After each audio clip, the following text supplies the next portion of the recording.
예, 오늘 이제 피벗 테이블 지난 시간에 이어서 좀 마무리 해볼 거고요.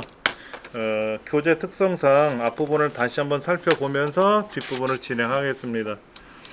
피벗 테이블이라고 하는 것은 영어로 이제 피봇이라고 얘기를 하죠. 그렇죠? 예, 뭐 중심축을 기준으로 회전한다라는 단어적 의미를 갖고 있는데 피벗이라는 단어가 이제 우리 엑셀에서의 그 피벗 테이블이라고 하는 것이 가로 항목, 세로 항목을 자유롭게 이동하면서 데이터를 분석, 통계를 처리한다 라고 생각하시면 됩니다. 왜냐하면 우리가 그 부분합 같은 경우에 정렬인 그 부분합 작업을 하기 위해서는 정렬 작업을 선행한다라고 말씀드렸는데요. 이렇게 정렬이나 부분합을 하면 원래 데이터의 순서가 변경된다라는 얘기죠. 그렇죠. 변경되면은 불편할 때가 생긴다고 했지 않습니까? 그런데 피벗 테이블을 이용하면 데이터의 순서가 변경되지 않고 별도의 시트 또는 셀의 결과를 출력할 수 있다. 그러니까 이게 이제 피벗 테이블의 가장 큰 장점이에요. 근데 이제 피벗 테이블은 아무래도 어려워요. 다른 것보다 복잡합니다. 복잡해요. 한번 해보도록 할게요. 이런 경우입니다. 이 데이터에 가서요. 이 데이터가 요 위에 제목하고 데이터의 본문이 구분되어 있기 때문에 이 데이터 아무데나 클릭해 놓으시고 삽입이란 명령에 가셔서 피벗 테이블을 클릭할 겁니다. 삽입이란 메뉴에 가서 피벗 테이블을 클릭하면은 이렇게 피벗 테이블의 결과를 새로운 워크시트로 출력할 건지 아니면 기존 워크시트에 여기다 할 건지 아니면 다른 시트에 어딘가에다 출력해 줄 건지 이거를 할 수가 있어요. 그 아무데나 클릭하겠다라고 이렇게 클릭을 하고 확인을 누르면 이렇게 결과가 생성이 돼요. 결과가 생성이 됩니다. 그럼 결과가 생성이 되고 나면 여기다가 아무거나 끌어다 놓으셔도 되는데 먼저 구분이 가능한 데이터를 먼저 좀 볼게요. 구분이 가능한 데이터는 날짜, 월별이나 연도별이나 분기별로 구분할 수가 있고요. 우리가 부분합에서는 월별, 분기별로 정렬이 안 되잖아요. 이게 구분이 안 되잖아요. 근데 피벗 테이블에서는 날짜를 구분할 수가 있어요. 분류는 역시 아이라이너, 팩, 향수, 기초 화장품, 종류, 선케어로 나눠져 있고요. 내용도 다르고요. 사유도 있고요. 장소도 있고요. 금액별로도 구분할 수가 있어요. 만원대, 1만원대 뭐 이런 식으로 어떤 거라도 행이나 열에다가 놓으시면 돼요. 일반적으로 분류를 행에다 놓으시면 이 반품된 항목들은 이렇게 하나, 둘, 셋, 넷, 다섯, 여섯, 7가지 항목으로 되어 있어요. 불필요하다 생각하면 얘를 끌어다가 밖에다 던지시면 돼요. 다시 반품 장소를 끌어다가 놓으시면 강원지점서부터 충청지점까지 가나다 수로로 알아서 정렬을 해줍니다. 그 다음에 사유를 열 레이블에도 끌어다 놓으시면 단순 변심서부터 4가지 사유가 등장하게 돼요. 가로 세로로 볼 수가 있고요. 이거를 행 밑에 또 행으로 놓으셔도 돼요. 마음대로 여러분이 하셔도 되는데 일단은 세로로 어떤 걸 놓으실지 가로로 어떤 걸 놓으실지 보시고 나서 이 결과값을 보기 위해서는 금액이라는 숫자 항목을 끌어다 놓을 겁니다. 그러면 여기는 지금 단순 변심이면서 서울 지점이잖아요. 그렇죠? 단순 변심이면서 충청 지점도 있잖아요.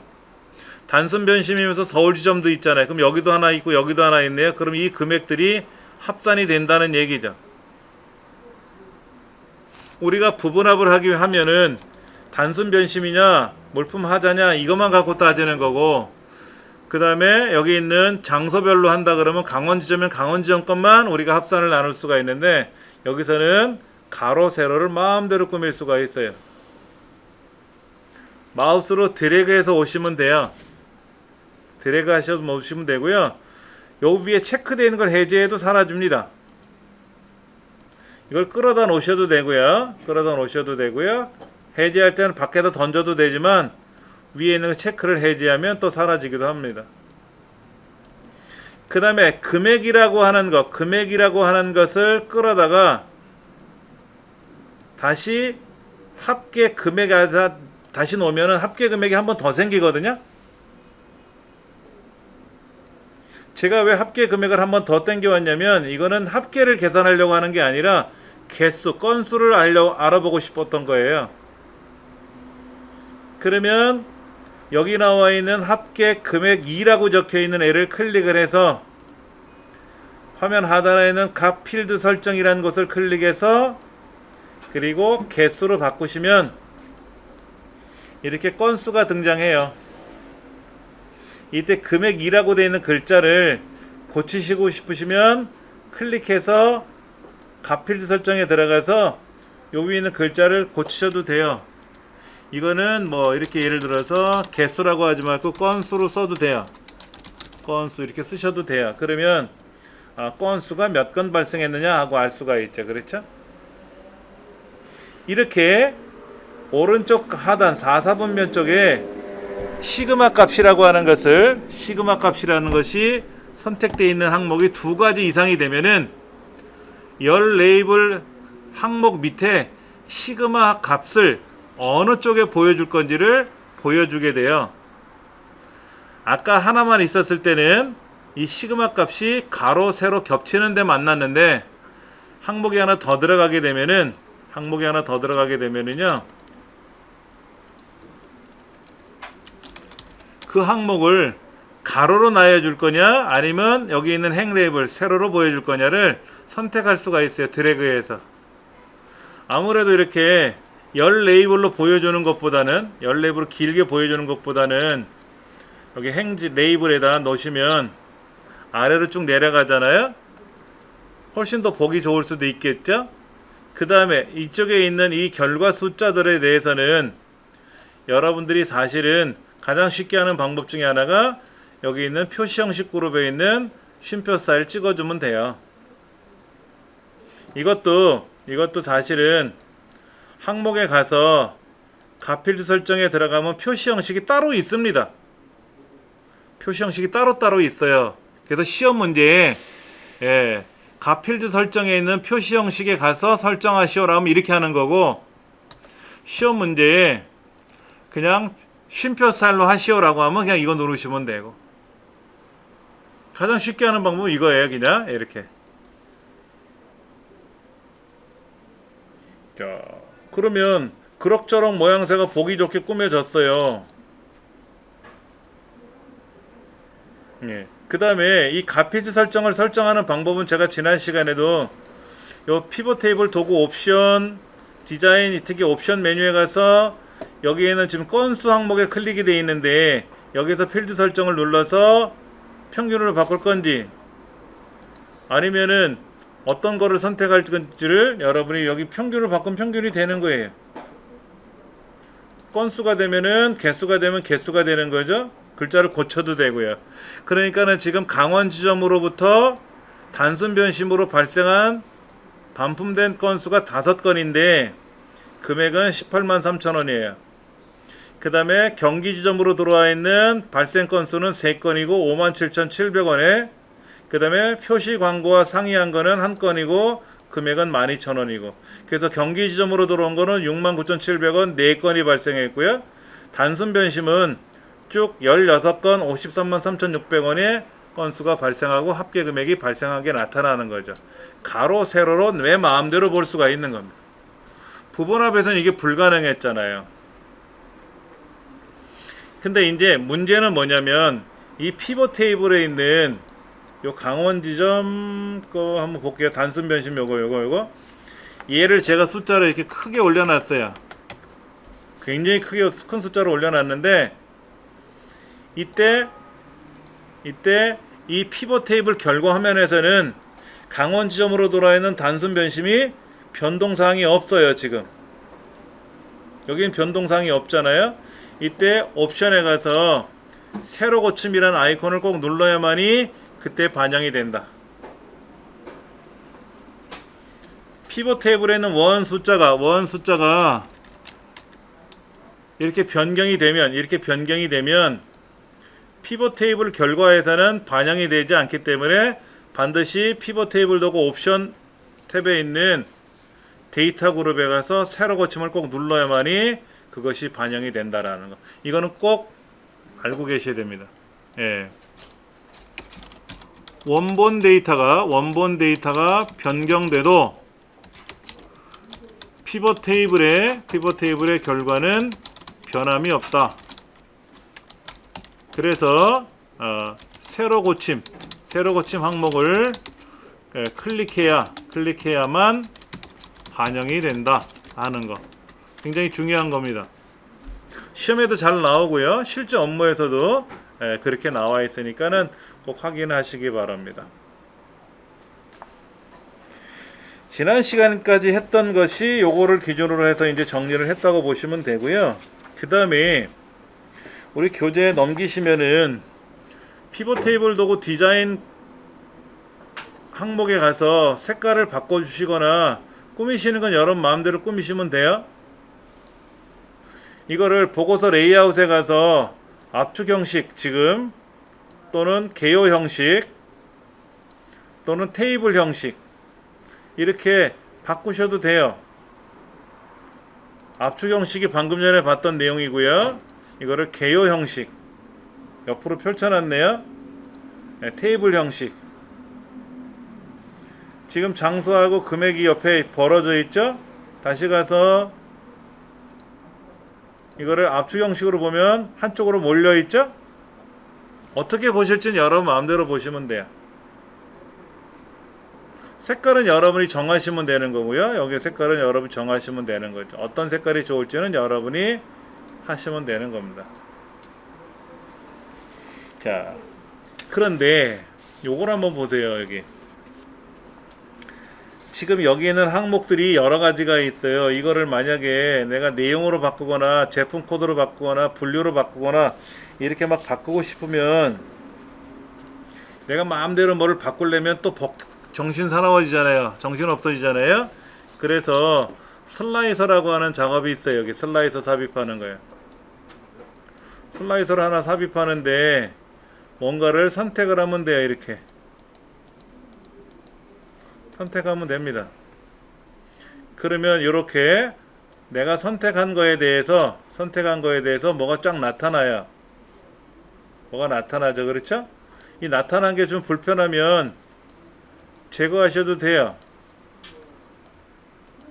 자, 제품 코드를 제품 코드 제거 오른쪽 버튼 눌러서요. 이렇게 제거하시면 돼요. 네, 제거하시면 됩니다. 자, 금액도 좀 제거해 볼까요? 세 가지만 제가 놔 볼게요. 높이나 이거를 또 조절하셔도 돼요. 이렇게 쓸데없이 공간이 많으면 이렇게 조절하셔도 돼요.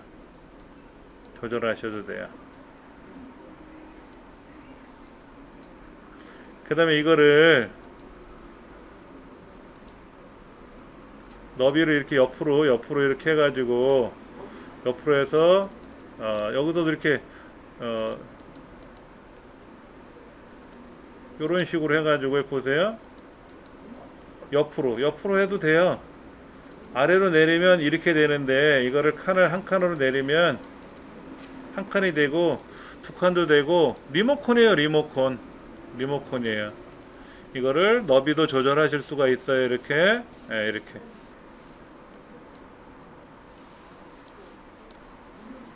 여러분이 원하시는 형태대로 이렇게 꾸미시면 돼요. 자, 이 중에서 제가 강원 지점만 보겠다 하면 강원 지점 것만 보이는 거예요. 경기 지점, 경상 지점 따로따로 볼 수도 있죠. 그렇죠? 그런데 제가 클릭하면 하나의 항목만 선택되는 거잖아요. 그렇죠? 근데 컨트롤 키 누르고 또 클릭을 하면은요, 경기 지점 또 다른 항목이 선택이 돼요. 그런데 저 오른쪽에 빨간색 아이콘이 있지 않습니까? 얘를 누르면 다 선택되는 거고요. 그런데 지금 여기는 사유별로 장소별로 나온 거잖아요. 근데 그 사유별 장소 중에서 기초 화장품을 클릭하면 기초 화장품 여기 선택 안 돼 있잖아요. 지금요. 기초 화장품만 선택하면 이게 기초 화장품에 선택된 내용만 반품된 게 보이는 거예요. 향수에 대해서 선택하면요, 경기지점, 서울지점, 제주지점만 지금 돼 있어요. 클렌징을 선택하면 이렇게, 선케어를 선택하면 이렇게, 마스카라는 이렇게. 마스카라는 충청지점에 물품 하자로 반품된 거 건수 한 건밖에는 없어요. 다 볼 수도 있고요. 다 볼 수도 있고요.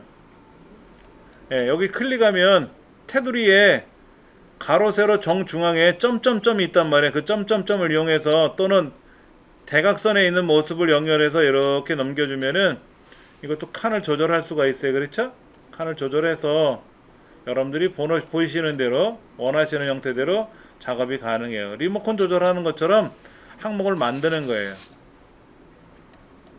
얘도 이렇게 펴가지고 네 칸을 만들면 이렇게 되겠죠. 그렇죠? 이런 식으로. 그냥 물품하자, 그럼 물품하자 것만 나오는 거고요. 이렇게. 물품하자는 아이라이너 제품은 물품하자가 없었나봐요.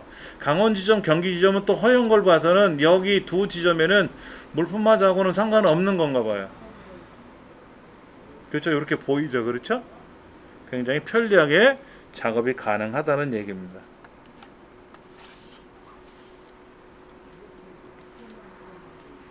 자, 여기에서도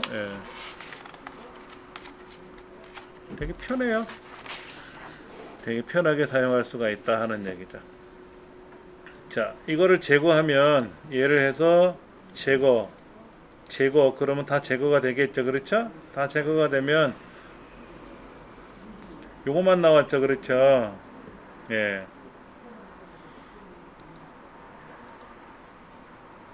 그러면 이게 지금 여기 필터가 걸려 있어요. 여기요.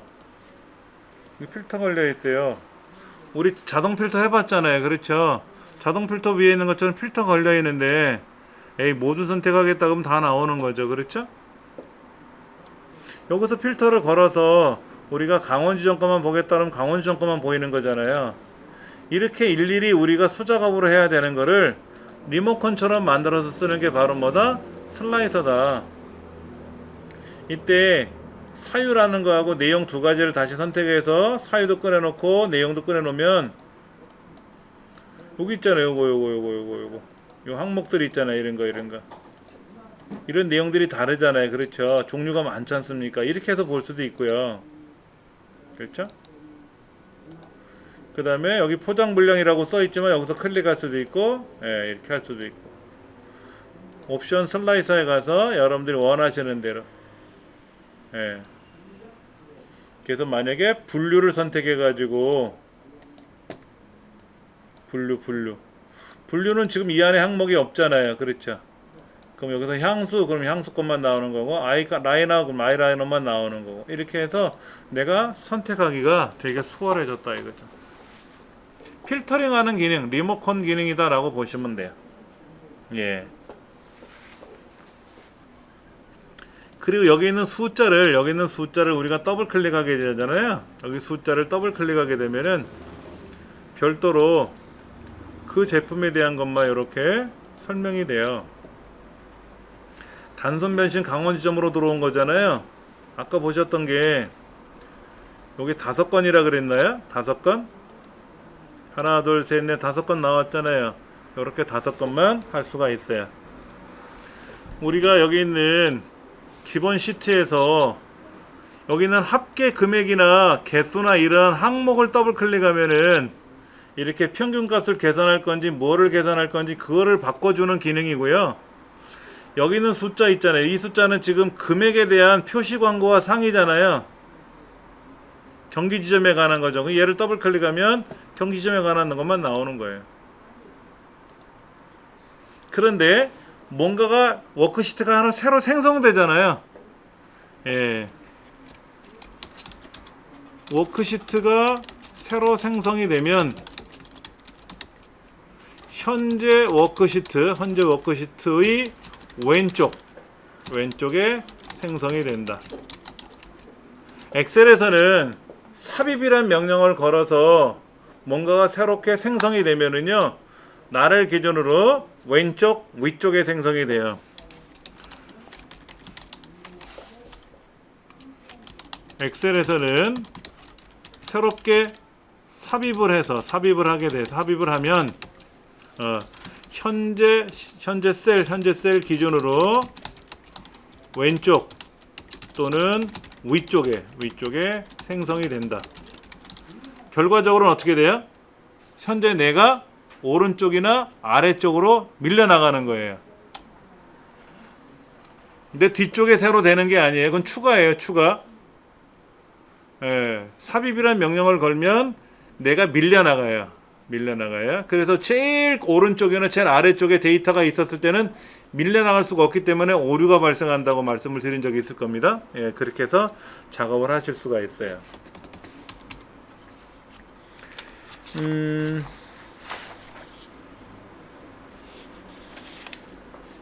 자, 이제 이 책에 나와 있는 내용 기본적으로 설명을 다 드렸고요. 우리 그 새로 나눠드린 종이 있지 않습니까? 이 종이를 가지고 간단하지만 한번 작업을 해볼 겁니다. 뭐 제가 아래쪽에는 답도 적어놨는데요. 답은 보지 않으셔도 되고요. 자, 이렇게 한번 해볼 거예요. 컨트롤 N 한번 눌러보세요. 컨트롤 N 누르시면은요, 이렇게 새롭게 빈 워크시트가 새로 생성이 됩니다. 빈 파일이 생성되는 거죠. 예. 그러면 B의 두 번째 셀, 그 종이에 보면 A, B, C, D 적혀 있지 않습니까? 그러니까 뒤에 두 번째에다가 전시회 작품 심사 결과라고 쓰시면 되고요.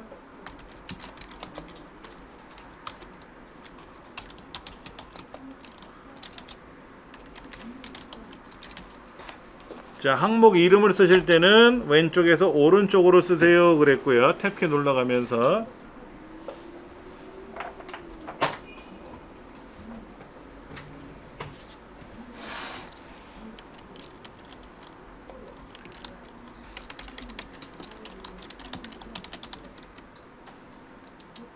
지금 보시면 거기에 심사위원 1, 2, 3, 4 이렇게 나가 있고요. 그렇죠? 그럼 심사위원 1이라고 써놓고 자동 체결 옆으로 훑어줘도 되죠? 예. 그 다음에 이제 총점. 사실은 거기에 심사위원 이름이 들어가 있어야 되는데, 예, 일부러 제가 그렇게 해놨습니다.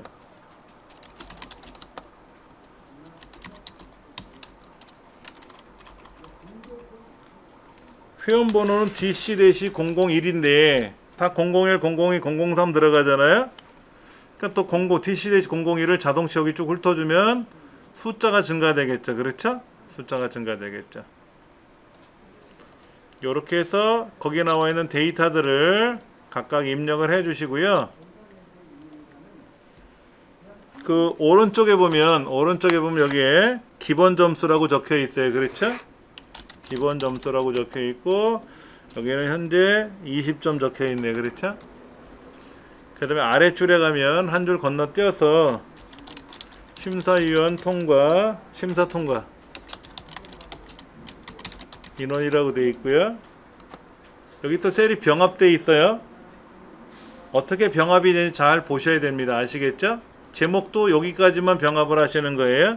여기까지만 병합을 하시면 되죠. 이렇게 병합하시면 되고, 얘만 글자 크기를 좀 크게 하시면 되겠죠.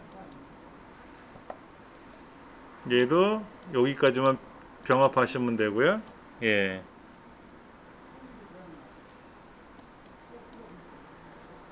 현재 여기 있는 데이터는 다 가운데 맞춤하면 되겠네요. 가운데 맞춤하면 되겠네. 그렇죠? 색깔은 노란색으로 칠했고요. 테두리 선 그려놓은 거 확인하시고 한번 거기까지만 마무리 접으세요. 지금 이렇게 블럭을 잡아서 제가 모든 테두리 들어갈 거고요. 여기도 테두리 들어갈 거고요. 여기도 테두리 들어가겠죠. 지금요. 이렇게. 그리고 여기는 컨트롤 키 눌러가면서 제가 드래그 하고 있어요. 여기는 노란색 칠하면 되겠죠. 네, 이렇게 하시면 뭐 될 겁니다. 노란색이 더 진하게 나왔네요. 프린터가. 예. 자, 그러면 이제 총점 여기 입력을 해봐야 되겠죠. 예. 제가 아는 사람들 이름을 적어놨는데 여러분들도 아는 사람들이죠.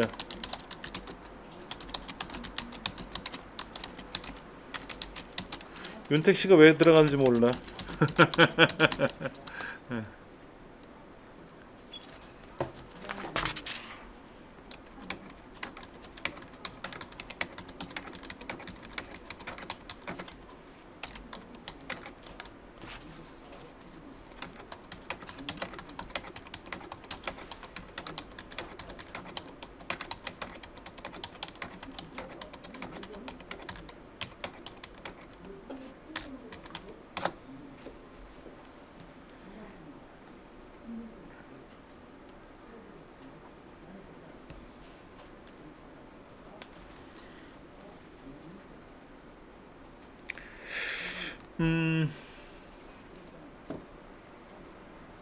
총점 계산은요, 각 심사위원별 점수의 합계와 기본 점수를 더할 겁니다.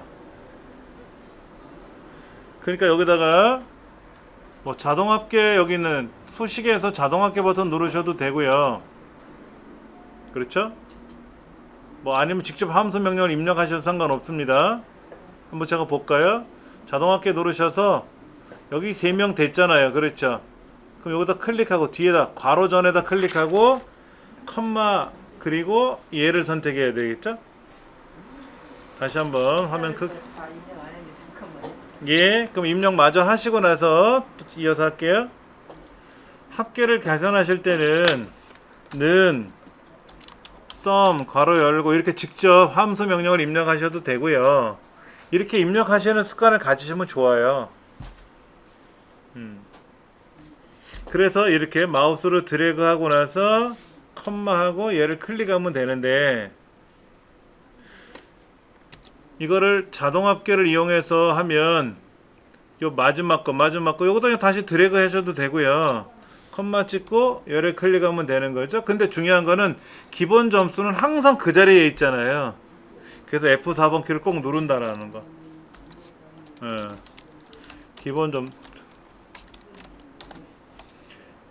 기본 점수 자리는 항상 그 자리에 있는 걸 더하기 때문에 걔를 해야 된다라는 거 기억하시면 되고요. 자, 그 다음 평균 계산하러 갈게요. 평균은 심사위원 3사람에 대한 평균을 계산할 겁니다. 이 총점을 가지고 3으로 나눠도 되고요. 그런데 심사위원 이 총점은 320점이 만점이죠. 여기 기본 점수가 하나 들어가는 게 있어서요. 그래서 평균을 요것으로 나눌 거냐 아니면 심사위원 것만 할 거냐는 여러분이 판단하시는 거예요. 어차피 상관없으니까. 자, 그런데 여기 있는 자동 합계 가서 에버레이지 평균을 매기면 왼쪽에 있는 하나 둘 셋 넷 총점까지 4개 항목을 블럭을 잡아줬으니까 내가 인위적으로 다시 심사위원 3명 것만 선택을 해줘야 되겠죠. 그래야만이 평균이 나오겠지. 요것도 보기 싫으니까 소점이 한 자리까지만 나오게 해주면 좋겠지. 네. 등수는요, 총점으로 하던 평균으로 하던 어디 하나만 하면 되겠죠. 그렇죠? 제가 여러분 나눠드린 거는요, 평균을 갖고 했어요. 자, 는 랭크 괄호 열고, 자, 랭크 함수를 찾아볼 건데요. 여기 한번 보세요. 수식에 가서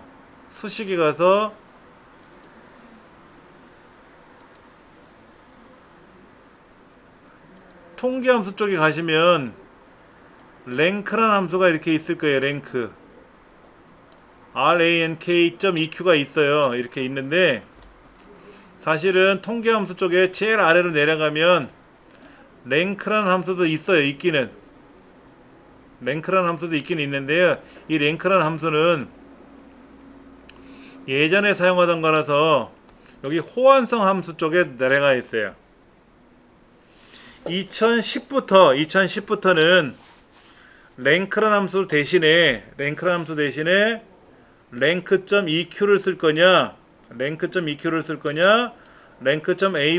거냐를 선택해서 쓰라고 되어 있어요. 그러니까 랭크.eq를 쓸 건데 이렇게 써서 작업을 했는데 이 문서를 받아보는 사람이 엑셀 2007이다.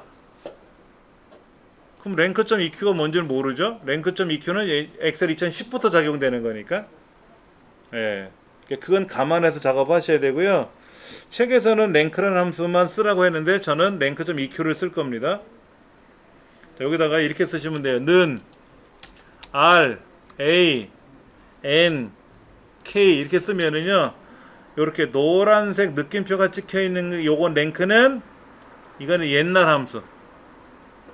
그렇지 않은 애가 지금 신형 함수. 랭크.eq가 랭크랑 같은 뜻을 갖고 있는 함수입니다. 얘를 선택할 겁니다. 더블 클릭하셔도 되죠? 그러면 어떤 점수를 가지고 어떤 숫자를 가지고 석차를 매길 거냐 하는 얘기죠.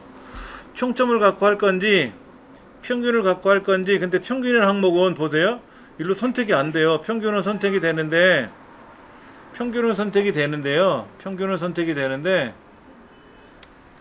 여기는 총점은 선택이 되는데 평균은 선택이 안 될 때가 있단 말이에요. 이렇게요. 그때는요 어떻게 하는 거냐면은요 총점을 선택하던 그리고 나서 키보드로 옮겨 오시면 돼요. 키보드 방향키로. 원래 처음부터 이렇게 키보드로 움직여도 돼요. 근데 우리는 마우스로 클릭하는 걸 좋아했기 때문에. 근데 이 자리는 마우스로 클릭이 안 돼요. 는 하는 이 길이가 길어서. 그러니까 클릭이 안 될 때는 다른 데를 클릭하세요. 다른 데를 클릭하시고 괄호 다음에부터 클릭하고 키보드로 방향을 옮기시면 돼요. 그리고 컴마 여기서 드래그 또 안 되겠죠. 그 밑에서부터 드래그 하세요. 밑에서부터 드래그 하셔도 돼요. 그리고 이 리퍼런스라는 영역은 항상 그 자리에 있잖아요. F4번 키 누를게.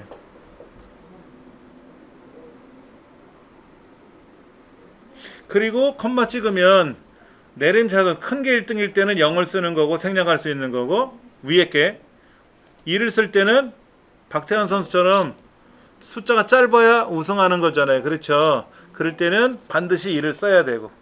근데 우리는 내림차순을 쓸 거예요. 안 써도 되고. 쓰고 싶으면 더블 클릭하시면 되겠죠. 그렇죠? 그리고 엔터 하면 돼요. 제가 하나 하고 자동 채우기 안 하고 하나 하고 자동 채우기를 하지 않고 지금 하나만 쭉 했었잖아요. 그럼 이제 이따가 판정까지 계산하고 하면 이렇게 이제 세 가지 계산했지 않습니까?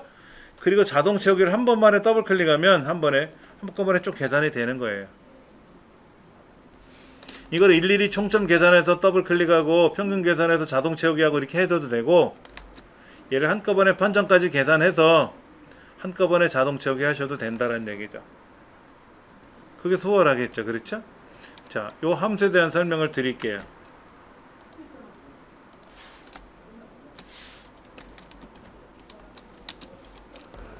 랭크라는 함수를 쓰게 되면 이거는 엑셀 2007까지 사용하는 함수. 상위 버전에서도 사용이 가능한 거예요. 이거는 엑셀 2010부터 새롭게 사용하는 함수. 이전 버전에서는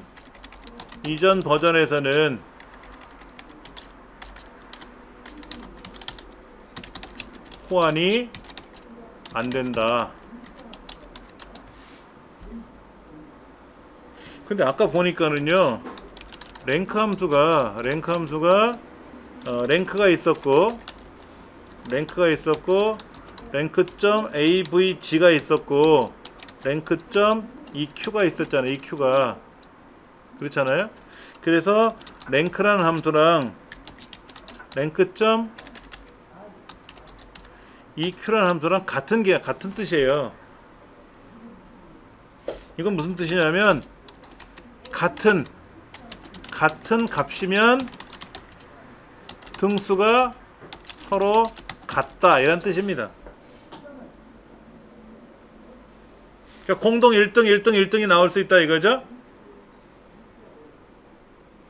우리 올림픽에서 점수가 동일하면 다 금메달 3명이 동시에 나올 수 있잖아요. 예. 랭크.eq는 equal 같다라는 거예요. 같은 값이면 등수가 서로 같다 이건. 그런데 새로 나온 함수를 좀 볼게요. 이게 뭐냐면 랭크.avg는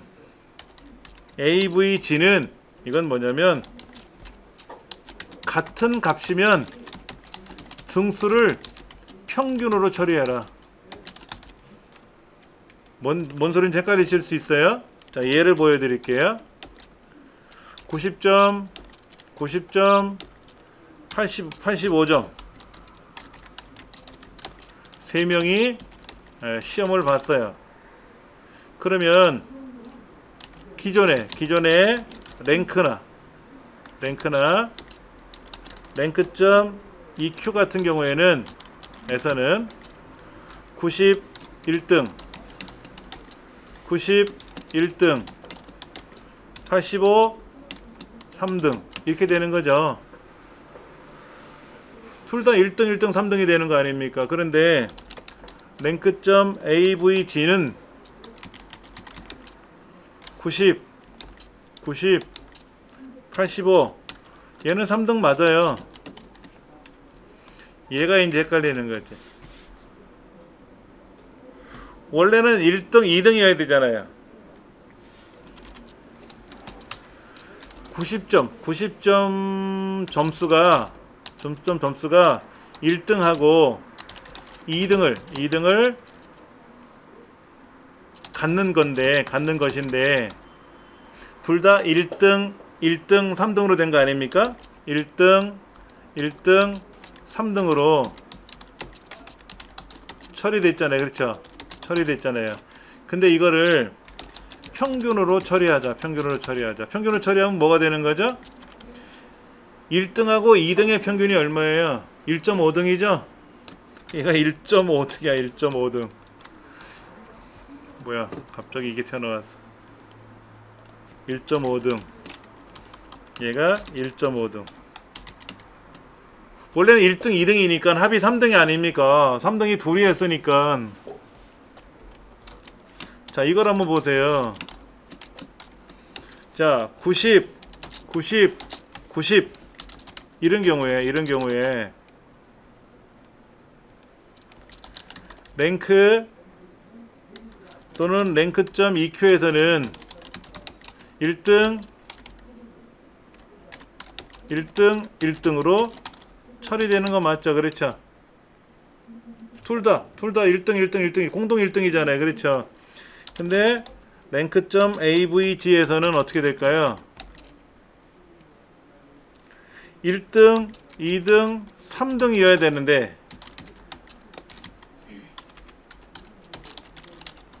그래서 합이 6등이잖아요. 그렇죠? 6등. 그래서 평균으로 처리하기 때문에 각각 2등으로 처리된다. 둘 다 1등, 2등, 3등 합이 6등이어야 될. 근데 3명이 시험을 봤으니까 평균 나눠서 2등을 말은 알겠어요. 이게 어떤 경우에 이거를 쓰는지 도무지 모르겠어요. 이런 걸 우리 태어나서 봤어요? 자, 점수가 다 동일하네요. 예, 공동 우승입니다. 인데 공동 2등이어야 돼요. 공동 2등이 뭡니까? 합이 6등이고 3명이 시험 봤으니까 2등 그래서 해야 됩니다. 그게 새로 나온 랭크.avg라는 함수인데 왜 이렇게 하는지 모르겠어요. 이 함수의 뜻은 이렇게 설명이 돼 있어요. 근데 이해가 안 되는 거지. 어떤 경우? 그러니까 경우를 모르겠어. 경우를 이렇게 한다는 거는. 그래서 여러분들 인터넷상에 들어가서요, avg에 대해서 검색을 하잖아요. 이렇게 검색을 하면 이거는 마이크로소프트사에서 이제 설명해 준 거예요. 그렇죠? 여기 이제 이런 게 많이 나오는데,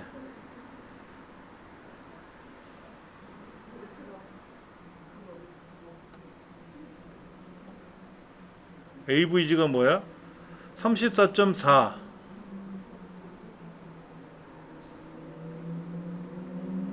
94가 어디 있어? 94 34.4가 94가 뭔 상관이 있어 지금. 평균을 구하라 그랬더니 뭐 네 번째로 더운 날이라고 이렇게 나와 있어. 예.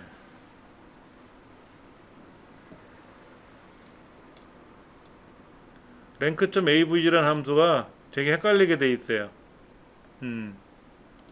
그래서 어려워요. 말 뜻이 어려워요. 근데 신경 쓰지 마시고 그렇게 계산하면 된다라는 것만 아시면 됩니다. 예. 자, 그다음에 판정을 한번 볼게요. 판정. 판정은 뭐냐면은요, 평균 점수가 90점 이상이면 통과, 전시의 작품 심사 결과를 통과한다라는 거로 이제 매길 거예요. 안 그러면 공란이죠. 그렇죠? 그러니까 이 점수가 90 이상이어야 돼요. 그러면 여기다가 논리함수에 들어가서 if를 선택할 거고요. 누가? 평균이 크거나 같다 90. 그럼 여기다가 통과라고 쓰고 따옴표 안에다가, 아니면 따옴표 열고 따옴표 닫을 거예요. 빈칸. 따옴표 열고 따옴표 닫을 거예요. 이렇게 확인을 누르면 이 사람은 통과고 나머지는 통과가 아닌 사람이 나온 거죠. 그렇죠? 그러니까 사실은 이게 원래는 이렇게 한 사람 거를 계산했잖아. 홍길동 씨 거를 계산하고 나면 요 네 개의 결과를 한꺼번에 블럭 잡아서 자동 치우기를 한 방에 더블 클릭하면 쫙 내려가는 거죠. 그렇죠? 이렇게 통과하는 거예요. 자, 통과하는 거 한번 볼게요. 통과라는 건 90점 이상이 돼야만이 통과인데, 아니면 공란이고요. 그렇죠? 그럴 때 논리함수에 들어가서 if 함수를 선택할 거 아닙니까? 그래서 물어봐야죠. 첫 번째, 논리적 검사를 해야 되는데, 누가? 평균 네가 어쩌라고? 크거나 같다 90점 이상입니까? 라고 물어보는 거예요. 그러면 그렇다 아니다 둘 중에 하나 아닙니까? 그럼 그렇다 할 때 우리는 통과라고 쓸 건데요.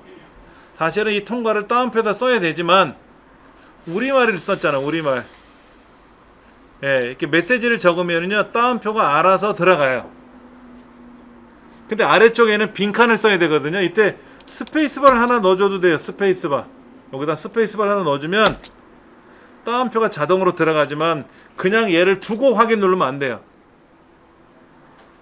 여기다가 아까 아무것도 뭐 글자를 쓰면 따옴표가 자동이 생긴다 그랬는데 안 쓰고 나서 확인 누르면 얘는 통과지만 아니면 이렇게 나와요. 그래서 이때 요 아래쪽에다가는 그냥 스페이스바 하나 누르셔도 돼요. 그게 공란이에요. 그러면 여기는 지금 스페이스바 하나 밀려 있지만 요 위에 있는 항목을 클릭 다시 올라가 보면 따옴표에 밀려 들어가요. 알아서. 비어있는 거 따옴표 열고 닫고도 공란이지만 빈칸을 하나 눌러도 공란이에요. 상관없습니다. 예, 그렇게 해서 확인 누르시면, 그리고 자동 체결하시면 이렇게 공란으로 들어가죠. 그럼 통과되는 사람, 통과되지 못하는 사람이 나오는 거죠. 이때 기본 점수가 바뀌면 어떻게 돼요? 기본 점수가 바뀌면 총점 점수는 바뀌죠. 기본 점수가 바뀌면 총점 점수가 바뀌어요. 평균은 안 바뀝니다. 그렇죠? 그러니까 총점은 기분 좋게 해주려고 하는 거야. 사실은 그 총점을 갖고 평균을 나눠줘야 되는데 그냥 우리는 심사위원 3사람에 가지고 평균을 계산했다고 보시면 되죠. 예. 그래서 점수는 바꿔줘도 평균엔 지장이 없다. 총점만 바뀐다라는 것만 우리가 연습을 한 겁니다. 여기까지가 일반적으로 데이터를 입력하는 과정에서, 그리고 데이터에 대한 내용을 처리해 나가는 과정을 한번 쭉 훑어본 거예요. 그러면 이거는 그 사람에 대해서, 그 한 건에 대한 내용을 계산하는 거잖아요. 수능을 봤다 그러면 이 사람의 점수가 몇 점이냐, 지역 등수는 몇 등이냐, 전국 등수는 몇 등이냐, 뭐 이거 계산해 보는 거 아닙니까? 그렇죠. 그런데 이제 조건부 서식을 하나 걸라 그래요. 등수가 3등 이내 들어온 사람들만 색깔을 넣어줄라 그래. 회색을. 여기 1등, 2등, 3등 있잖아요. 여기 1등, 여기 2등, 여기 3등 있잖아요. 그렇죠? 그런데 얘가요, 중요한 건 뭐냐면 점수가 바뀌면 어떻게 될까요? 점수가 바뀌면, 예를 들어 홍길동 씨가 98이 아니라 68로 바뀌면 등수가 꼴찌가 되고 판정도 통과가 안 돼요. 그렇죠? 이 점수에 따라서 등수가 바뀌는 거고 판정이 바뀌는 겁니다. 그러니까 마우스로 블럭을 잡아서 얘네들만 강제로 색깔을 집어넣으면 안 되고 조건부 서식을 넣어줘야 된다는 얘기죠. 하단에 이 데이터를 블럭을 잡으시고요. 홈 탭에 있는 스타일 그룹의 조건부 서식, 새 규칙, 수식, 그리고 다음 수식의 참인 값의 서식 지정이라고 하는 항목에다 클릭해 놓고요.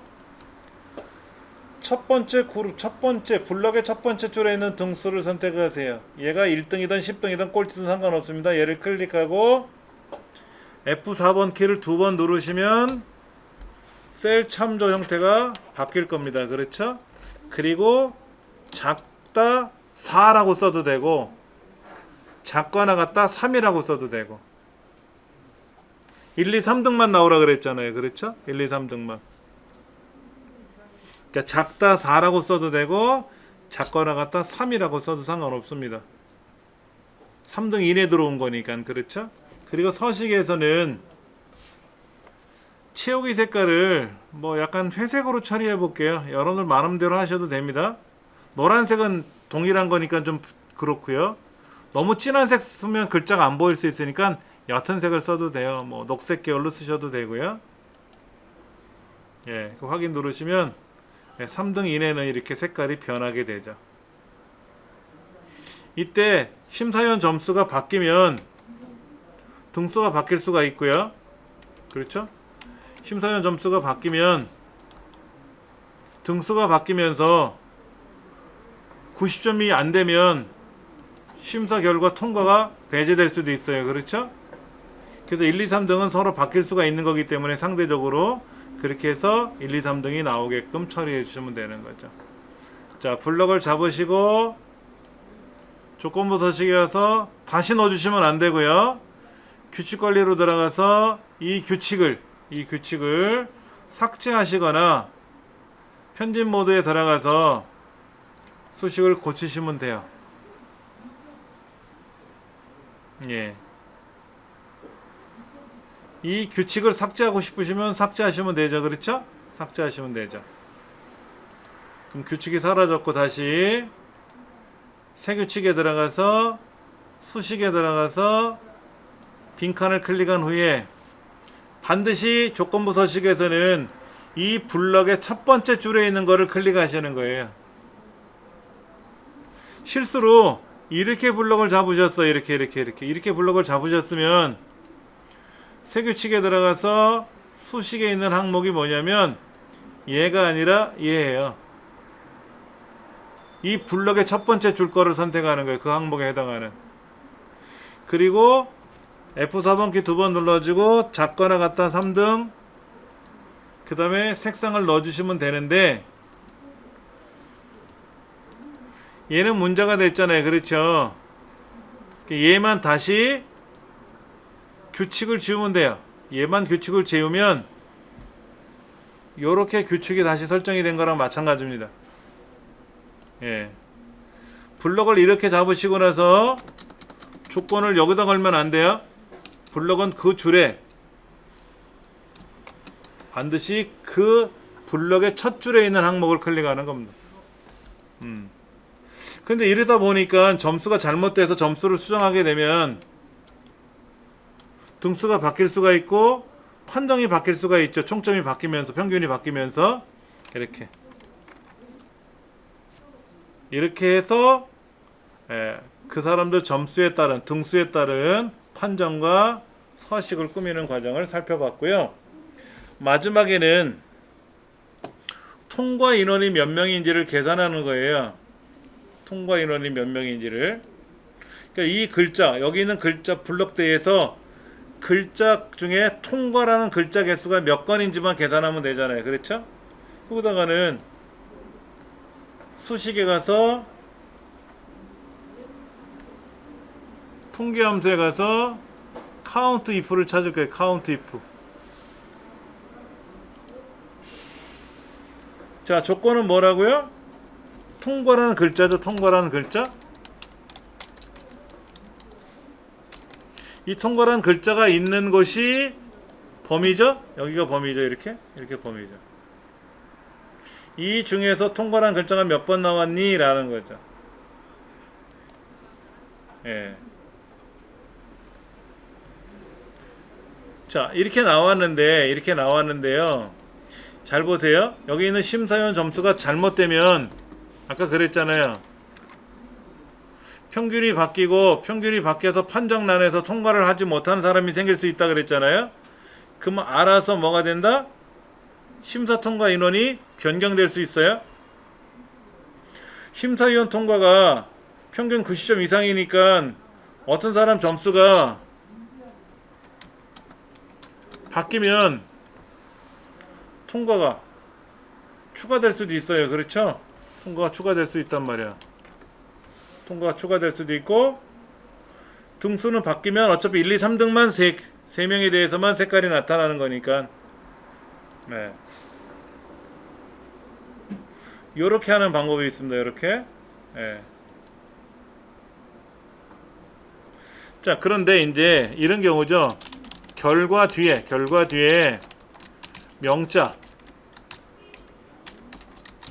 명자를 붙여서 출력하시오. 예를 들어서 5명 이렇게 나오란 얘기예요. 그러면 이때 함수와 아까 우리 count if 썼죠. 그렇죠? count if 그리고 ampersand count if라는 함수하고 ampersand라는 연산자를 사용하라고 돼 있으면 ampersand 연산자를 사용해서 몇 명 하고 나오게 하는 거고, 그 다음에 여기에 ampersand 연산자라는 말이 없으면 이렇게만 돼 있으면 ampersand 연산자를 사용하는 게 아니고 이때는요 셀 서식을 이용하는 거예요. 셀 서식을 이용하는 거에 대해서는 시험 문제에다가 안 넣어주기도 해요. 그러나 ampersand 연산자를 사용하는 거라면 반드시 해주죠. 자, 이런 경우에요.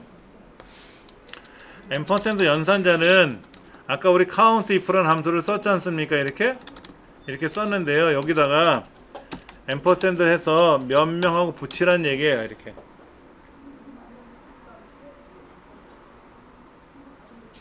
ampersand 사이는 떨어뜨려도 상관없고 붙여도 상관없습니다. ampersand라는 거는 왼쪽과 오른쪽을 결합하는 기능이에요.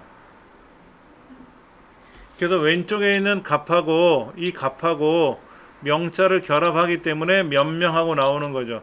중요한 거는 이 결과는 문자로 바뀐다. 여기서 5라고 말한 유서 5 이게 나오는 건 숫자잖아요. 그렇죠? 그런데 여기다가 ampersand를 결합하면 이렇게 몇 명이라고 결합하잖아요. 그러면 얘는 글자가 돼요. 그래서 글자가 된다는 거는 왼쪽으로 간다는 얘기예요. 이렇게 할 거냐, 이렇게 앰퍼센드 연산자를 붙여서 쓸 거냐, 아니면 셀 서식을 이용할 거냐. 셀 서식은 우리가 결과 셀에 클릭하고 나서 셀 서식 예를 들어서 뭐 컨트롤 1번 1 누르면 되겠죠. 셀 서식에 들어가서 사용자 지정에 가서, 그래서 여기에 g/ 표준에 들어가서 g/ 표준에 뒤에다 붙이고 명명하고 붙이면 돼요. 이렇게 하면 되거든. 여기다가 이 앰퍼센드 연산자를 제거해 놓고 컨트롤 1번 사용자 지정 요 뒤에다가 우리말로 그냥 명자 쓰면 따옴표 안 써도 되고요. 그렇죠. 얘는 숫자기 때문에 오른쪽으로 가요. 그래서 다음에 이거랑 뭐 얘를 더할 수도 있고 뭐를 뭐 계산할 수도 있잖아요. 그러면 계산에 포함이 될 수가 있죠. 요렇게 해서 사용하는 방법이 달라질 수 있다라는 얘기입니다. 예. 근데 대부분 시험에는 어떤 명자를 붙여서 출력할 시험은 반드시 앰퍼센드 연산자를 사용하라고 하는데, 앰퍼센드 연산자를 사용하는 거를 시험에 내려고 쓰는 것 같아요. 제 생각에는. 이건 당연히 숫자잖아요. 6이란 숫자잖아요. 그럼 이거를 가지고 다음에 뭔가를 이용해서 계산에 적용이 되려고 그러는데 앰퍼센드 연산자가 들어가 버리면 문자로 변환됐기 때문에 계산에서 배제되거든요. 그럼 처리가 안 되죠. 그렇죠? 예. 그렇게 하시면 될 것 같아요. 자, 그 다음에 여러분들 나눠드린 이 문제지는 요거로 이제 풀었고요. 또 하나 파일을 받아서 그거로 연습해 볼 건데요. 자, 이겁니다. 제가 홈페이지 주소 알려드릴 테니까, 자, 여기 들어가셔서 제 명함 나눠드린 거 있잖아요. 여기로 가셔가지고 학습 자료실을 찾으세요. 학습 자료실. 자, 여기 보여드릴게요. 여기 들어가셨잖아요. 이렇게. 그럼 여기 학습 자료실을 찾으셔가지고 여기에서 뭐더라? 여기 있다. 공지 세 번째 거. 예. 공지 세 번째 거. 예. 요거를 클릭하시면 거기에 샘플 데이터가 압축되어 있을 겁니다. 이렇게 클릭해서 다운로드 받으셔가지고, 자, 보세요. 여기 클릭하시면 여기에 엑셀 분석 데이터 있거든요. 얘를 클릭하셔가지고 저장하세요. 저장하셔가지고 이거를 압축을 푸시면은요, 이 안에 데이터들이 3개 들어있어요. 3개. 그 중에 입력 예문이 우리 지금 공부한 데이터가 이거예요. 이거고요. 거기에 나머지 데이터가 데이터 분석 관리하고 그 다음에 통합이라고 하는 이거를 가지고 오늘 마저 공부할 건데요. 요거를 준비해 보시기 바랍니다. 데이터를 다 받으셔서 가보시면 데이터 분석이라고 하는 관리라는 시트 안에, 파일 안에 셀 참조, 틀 고정, 창 나누기, 정렬, 사용자 지정 뭐 여러 가지가 있을 거예요. 그렇죠? 이런 게 있고요. 그 다음에 통합이라고 하는 안에 수행평가, 모의고사, 진단평가, 종합성적이라는 시트가 있을 거예요. 다 확인하셨어요? 자, 그러면 우리가 안 배운 거를 한번 먼저 해볼게요. 통합이라는 내용인데요. 데이터라는 메뉴를 여시면 거기 통합이라고 있습니다. 지금 이거예요. 한석규, 구재석서부터 강태준이라는 사람의 학생 5명에 대해서 국어 점수하고 수학 점수의 평균을 계산해 보고 싶어요. 근데 지금 수행평가에는 한석규가 여기 있네요. 국어 점수하고 수학 점수 있네요. 모의고사 시트에는 한석규라는 학생이 있네요. 국어 수학이 있네요. 그렇죠? 그 다음에 진단평가에는 한석규가 국어하고 수학이 있네요. 근데 어떨 때는 한석규가 위에 있고 어떨 때는 한석규가 중간에 있고 막 그렇죠.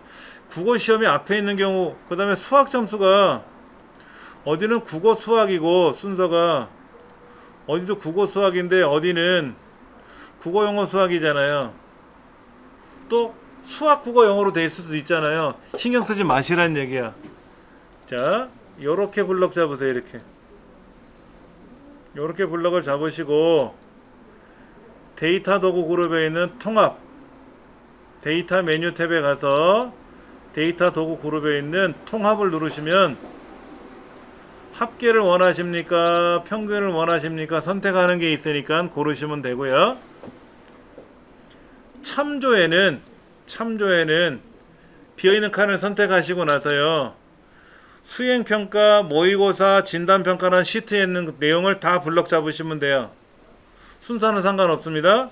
수행평가 시트에 있는 이름부터 쭉 추가. 모의고사도 쭉 블럭 잡아서 추가. 진단평가도 블럭 잡아서 추가. 이렇게 추가를 하면 세 가지 시트에 있는 거를 추가했다고 뜨잖아요. 그렇죠? 이때 중요한 거는 뭐냐면요. 이거예요. 첫 행과 왼쪽 열이한 거 꼭 선택하셔야 돼요. 첫 행이 뭡니까? 첫 행? 우리가 지금 다니고 있는 게 수행평가든지 모의고사든지 가보시면 이름, 국어, 수학, 사회, 과학 평균 또는 국어, 영어, 수학, 사회, 과학 평균에서 첫 줄에 있는 과목이 나타났고요. 왼쪽 열은 뭡니까? 왼쪽 열은 한석규인지 홍길동인지가 이름이 있는데 이 이름이 가나다 순이든 어떻게든 간에 찾아봐야 될 거 아닙니까? 그렇죠? 그렇지 않습니까?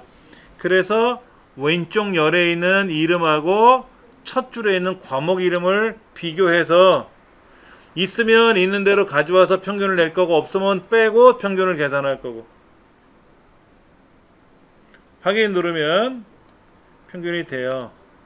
보기 좋게 하기 위해서는 얘를 쉼표 스타일 찍어주시고 소점의 자릿수 하나 늘려주시면 딱 보기 좋지.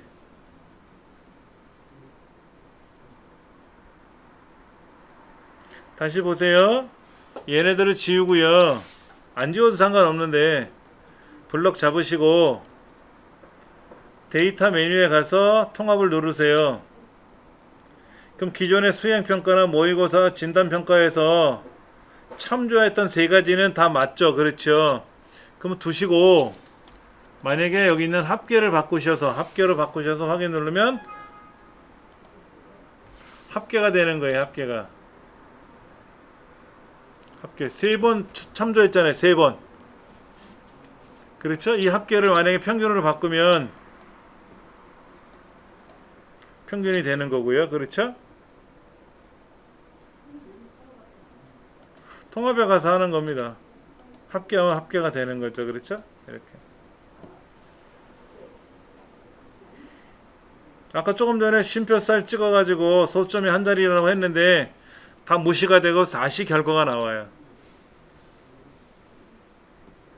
자, 보세요. 지금 얼마나 편한가.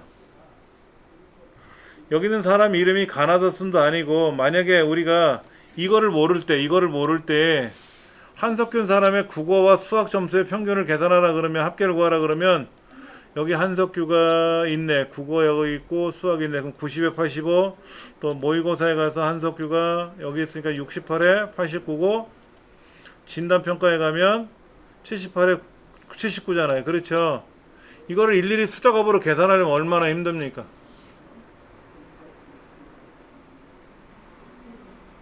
이걸 피벗 테이블로 하면 될까요?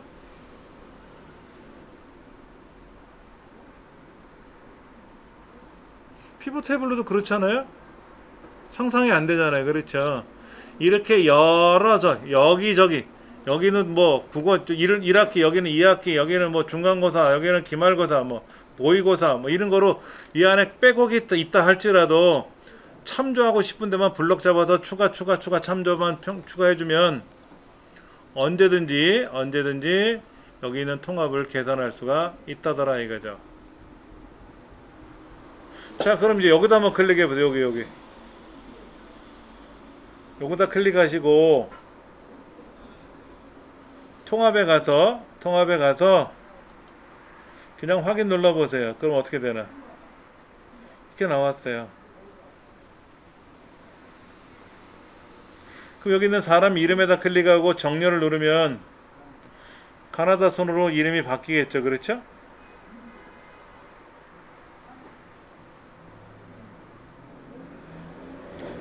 그런데 여기 있는 평균은 이상하게 나왔어요. 여기 있는 평균은 이상하게 나왔다고. 왜냐면 사회나 과학은 영어나 이거 특히 사회나 과학은 여기는 사회과학 하나 있고 여기는 사회과학이 없잖아요. 여기 사회과학이 있고 그러니까 얘는 두 번밖에 안 나온 애들이고 국어, 영어, 수학 같은 경우에는 영어는 어떻게 돼? 영어 여기 영어 한 번 없네. 여기는 그러니까는 국어하고 수학은 3번 나왔고 영어, 사회, 과학은 2번 나왔단 말이에요. 그 다음에 이 평균은 얘네들의 평균이 아니라 뭐예요? 각각의 이 평균이 있잖아요. 각각의 평균. 이 평균들을 합한 거잖아요. 그 의미가 없지. 그러니까 이거는 마무리는 다시 정리해줘야지. 뭐 이걸 뺀다거나 어떻게 하든지 해야 되겠지 뭐. 그러나 여기저기 흩어져 있던 데이터를 하나로 묶어서 취업하는 데는 성공했다는 얘기입니다. 굉장히 편리하게 사용할 수 있는 것 중에 하나예요. 굉장히 편리하게 사용할 수 있는 것 중에 하나입니다. 통합 대략 아시겠어요? 자, 다시 보세요. 여기 가서 요거 지우셔도 되고 안 지우셔도 되는데 자, 블럭을 잡아요. 아까는 여기 아무것도 없었으니까 빈칸을 클릭하고 그냥 명령을 걸은 거고요. 통합에 가서 얘네들을 다시 삭제하고요. 조건이 잘못 이루어졌으면 삭제하시면 돼요. 그래서 참조에 가서 수행평가에 있는 여기 있는 뭐 평균을 넣어도 되고 안 넣어도 되고 하나 추가하고 모의고사 시트에 있는 내용을 가지고 또 추가하고 진단평가에 가서 또 블럭 잡아서 그러면 잘 생각해 보세요. 여기에는 지금 한석규라는 학생이 어느 시험에는 시험을 볼 수도 있고 안 볼 수도 있잖아요. 그리고 어떤 과목이 있을 수도 있고 없을 수도 있잖아요. 그럼 알아서 개수하는 거예요. 알아서. 그래서 이거를 개수로 나와라 그러면 개수가 나올 수 있다는 얘기죠. 그렇죠? 근데 중요한 건 뭐냐면 여기에서요. 첫 행과 왼쪽 열을 꼭 하셔야 돼요.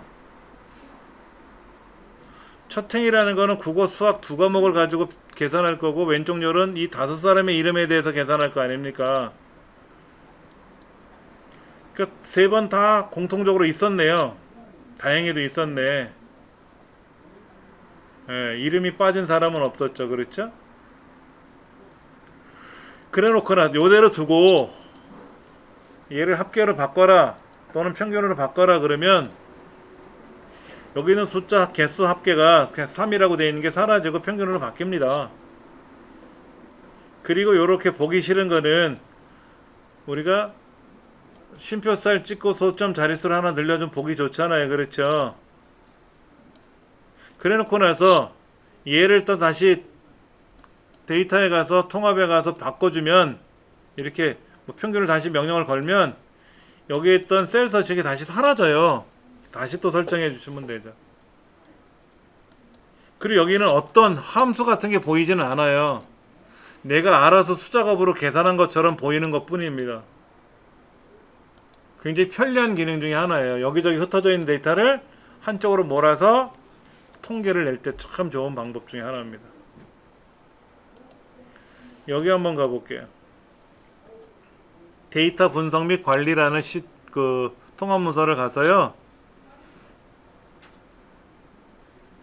셀 참조를 한번 열어볼게요. 셀 참조.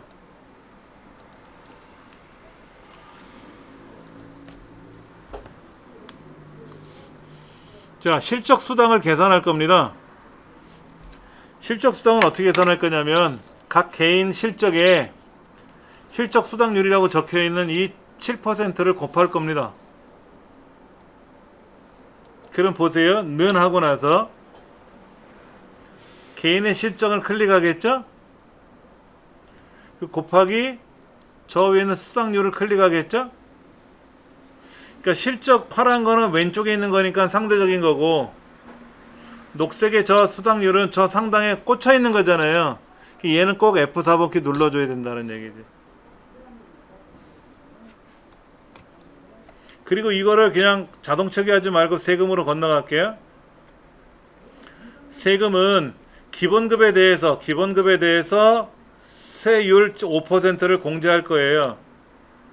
그러면 왼쪽에 있는 기본급 자리 클릭하고 곱하기 5% 세율을 클릭하는데 항상 세율은 그 자리에 있잖아요. F4번키 눌러서 계산하는 거죠. 그럼 급여는 어떻게 됩니까? 기본급 자리에다가 실적수당을 더해야 되고 세금은 빼줘야 되겠죠. 그렇죠? 그러니까 는 기본급 자리 선택하고 더하기 실적수당 자리 빼기 세금, 이렇게 되겠죠. 그렇죠? 그럼 이 세 가지를 한꺼번에 블럭 잡은 후에 자동 채우기를 한 번에 해결해 주면 되겠죠. 항상 한 줄 거 먼저 다 계산한 후에 자동 채우기만 해주면 돼요. 그럼 100만 명도 한꺼번에 쭉 계산되는 거죠. 예. 어렵진 않으시죠? 그렇죠? 자, 틀 고정 가볼게요.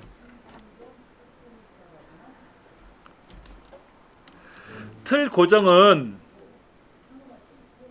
시트 안에 들어있는 양이 많을 때 오르락 내리락 하다 보면 저 상단에 있는 항목 이름이 사라지잖아요. 그렇죠?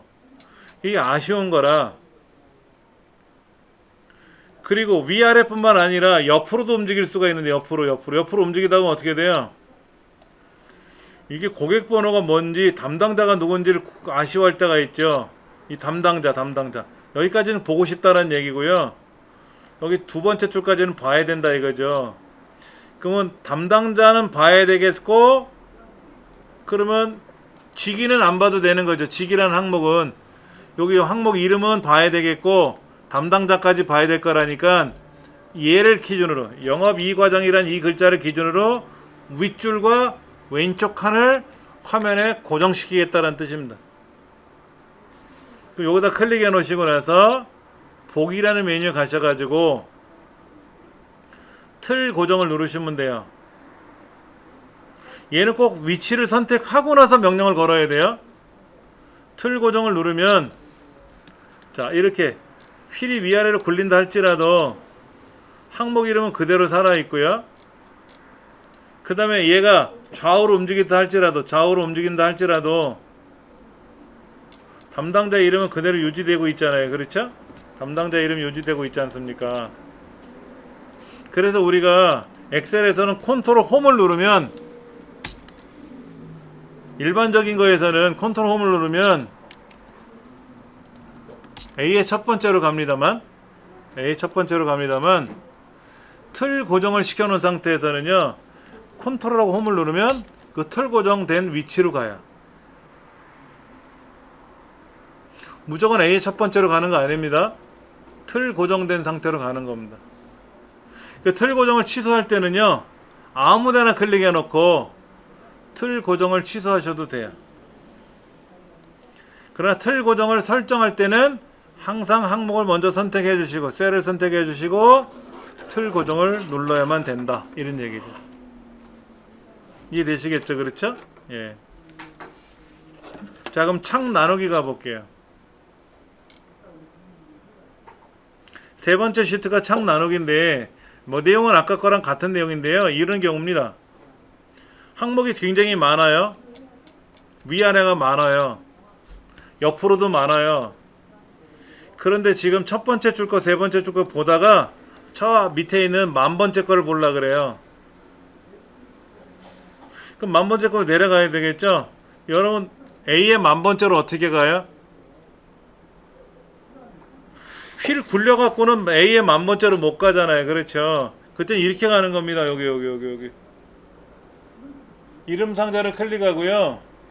여기다가 A의 만번째라고 찍고 엔터 치면 A 만번째로 가요. 가잖아요. 그렇죠? 컨트롤 홈 누르면 맨 앞으로 가고요. 그럼 제가 이 중간쯤에다 찍어 볼게요. 중간쯤. 화면의 정중간쯤. 화면의 중간쯤에다 놓고요. 이건 뭐 아무데나 오셔도 상관은 없습니다. 나누기를 누를 겁니다. 보기라는 메뉴에 가서요. 틀고정 옆에 있는 나누기를 누르면 4개로 나눠져요. 이때 위아래 나눌 수도 있고요. 다시 세로도 조정할 수도 있고요. 요 중간에 모서리 있죠. 만나는 네 면이 만나는 곳 있잖아요. 얘를 마우스 끌고 움직이면 한꺼번에도 움직입니다. 이게 도대체 뭐 하는 거냐? 자, 보세요. 여기는 윗줄을 보고 있고요. 여기는 아래를 클릭해서 내려가면 아래를 볼 수 있잖아요. 지금요. 그럼 저쪽에 1월달 데이터하고 12월달 데이터가 양이 많으니까 아까처럼 오르락 내리락 하면서 보려면 어렵잖아요. 그러니까는 나누는 겁니다. 그럼 저 1월달에 들어있는 데이터랑 12월달에 들어있는 데이터랑 비교해 가면서 보실 수가 있죠. 그렇죠. 또한 왼쪽에 있는 항목하고 오른쪽에 있는 항목을 비교해 가면서 양이 많을 때 항목이 많으면 좌우로도 많을 거 아닙니까? 그때 왼쪽에 있는 거랑 오른쪽에 있는 거랑 비교해 볼 수도 있다는 얘기죠. 어떤 거 클릭하신 거예요? 나눠주기? 나누는 거는요. 요거 나누기만 누르시면 돼요. 아무데나 놓고요. 나누기 누르시면 이렇게 생깁니다. 4개가. 그리고 요 세로가 필요 없으면은요. 세로가 필요 없으면 이 세로줄을 더블 클릭하면 사라져요. 가로줄이 필요 없으면 더블 클릭해서 사라집니다. 그런데 요 오른쪽 여기 한번 보여드릴게요. 여기요. 여기 보이세요? 휠 올라가는 내려가는데 위에 화살표 있잖아요. 그 화살표 위쪽에 보면 이렇게 하얀 줄 같은 거 하나 생겨 있는 거 있죠. 버튼처럼 생기네요. 휠 거기 올라가는 화살표 위쪽에 이렇게 약간 가로로 선이 그려져 있잖아요. 거기를 마우스를 끌고 내려오면 가로줄이 생겨요. 나눠지는 겁니다. 세로도 있어요. 가로 스크롤바 있잖아요. 가로 스크롤바 오른쪽 가는 화살표 있는데 거기도 있어요. 그걸 당기셔도 돼요. 굳이 나누기를 하셔도 되고요. 나누기 하셔도 되고 또 필요 없으면 나누게 되는 이 가로줄이나 세로줄을 더블 클릭하거나 이 가운데를 더블 클릭하면 다 사라지겠지 뭐. 이렇게.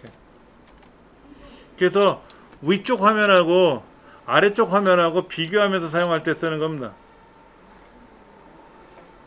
그럼 하나 여쭤볼게요. 이 틀 고정이라는 시트하고요. 창 나누기라는 시트를 같이 보려면 어떻게 봐요?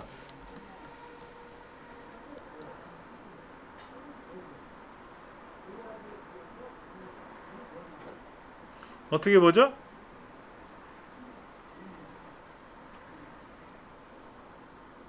여기 지금 창 나누기 시트가 있고요. 틀 고정이라는 시트가 있잖아요. 색깔도 다르지 않습니까? 얘를 아까처럼 좌우로 나란히 보고 싶어요. 아까 우리 이 데이터베이스 공부하던 거 있잖아요. 그렇죠? 이 파일하고 이 화면하고 이 데이터 아까 우리 다운로드 받은 이 파일하고 같이 나란히 보려면 어떻게 봅니까? 보기에 가시면 여기에 정렬이라고 있어요. 정렬. 세로 정렬하면 이렇게 나와요. 이렇게. 그래서 이 중에 나 안 보고 싶은 거는 내려놔요. 안 보고 싶은 건 내려놓고요. 이렇게. 안 보고 싶은 건 내려놓고. 그럼 이제 내려갔잖아요. 그렇죠. 그럼 다시 여기에서 세로 정렬을 다시 누르면 이 두 개가 이렇게 되는 거예요.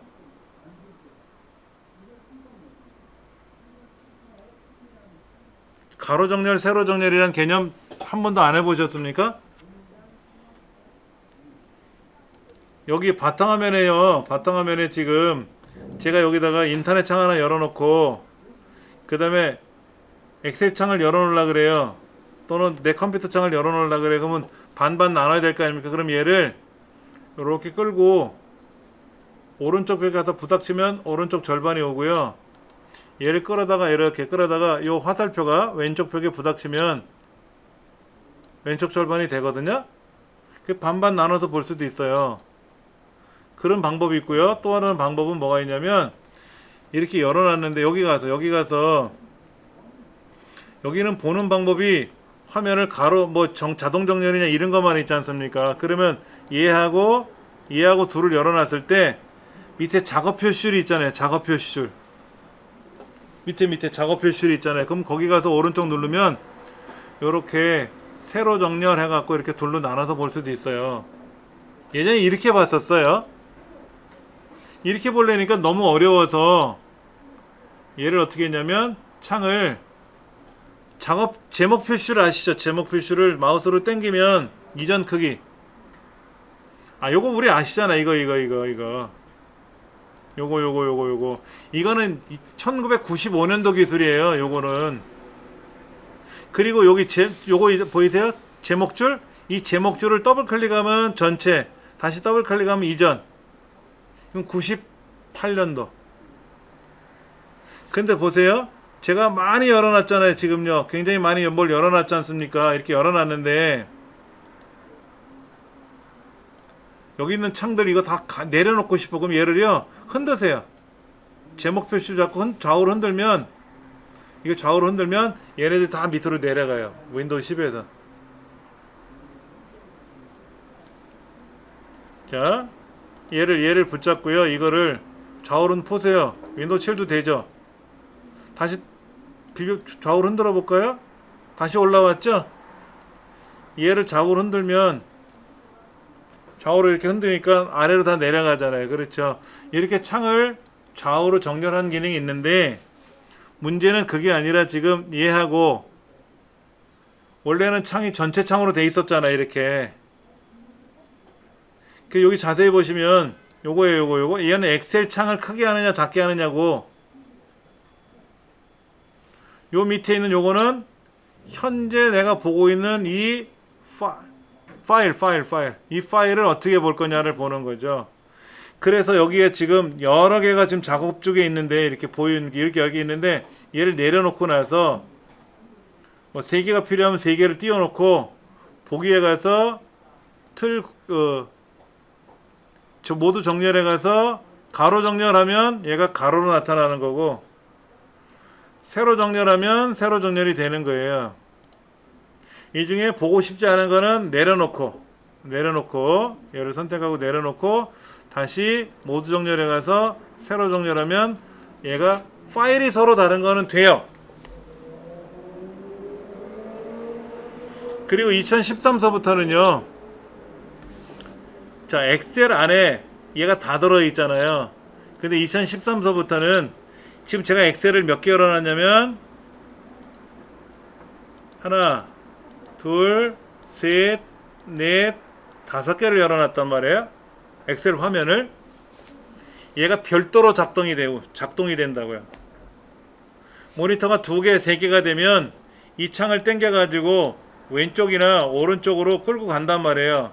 이렇게 가면 얘가 이쪽에 절반이 가던 이렇게 절반이 가고, 그럼 또 다른 엑셀을 열어 가지고 또 당기면 오른쪽으로 가는데 2010까지는 붙어 있어요. 그래서 여기다 또 다른 엑셀 창을 이렇게 열 수가 없어요. 2013서부터는 별도로 작동이 됩니다. 그런데 중요한 건 뭐냐면 이거예요. 아까 여기 틀 고정이란 시트하고 창 나누기 시트를 같이 볼 수 있는 방법은 없어요. 그래서 이렇게 합니다. 새 창.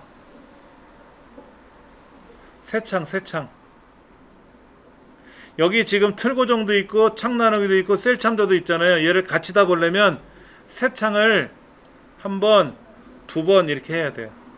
한 번만 제가 했어요. 한 번만. 새 창을 한 번만 눌렀어요. 그러면 요 위에 번호를 잘 보시면 데이터 분석 관리 엑셀 2라고 생겨요. 2. 2라고 생겨 있어요. 그럼 1도 있어. 1도 있다고. 그러면 얘를 어떻게 하면 된다? 세로 정렬을 하세요. 세로 정렬을 하시라고 이렇게. 그러면 아닌 거는 빼고 세로 정렬을 하면 보세요. 하나는 엑셀 2라고 돼 있고 여기 데이터 분석 2라고 돼 있고 얘는 데이터 분석 1이라고 돼 있잖아요. 여기는 1이고 얘는 2가 된단 말이에요. 하나의 파일을 똑같이 하나 더 만드는 거예요. 새 창을 누르면. 그러면 여기는 틀 고정을 여시고 여기는 틀 고정을 여시고 여기는 창 나누기를 여시면 서로 다른 시트를 서로 비교하면서 보는 거예요. 이게 새 창입니다. 여기 1, 4분기 작업한 거고 이건 2, 4분기 작업한 거야. 서로 다르잖아요. 파일 시트가. 그럼 서로 다른 시트를 좌우로 보면서 작업할 수가 있죠. 근데 이게 와닿지가 않아. 왜? 이런 일을 안 해봤으니까. 이제 이런 일이 닥치면 죽는 거지 이제. 하나 이거로 봤다가 또 화면 바꿔서 저거로 봤다가 왔다리 갔다리 하는데 어떤 사람은 두 개를 척하니 열어놓고 한단 말이야. 그리고 2013서부터는 엑셀이라는 프로그램 자체가 구분이 되기 때문에 마음대로 작업하기가 수월해요.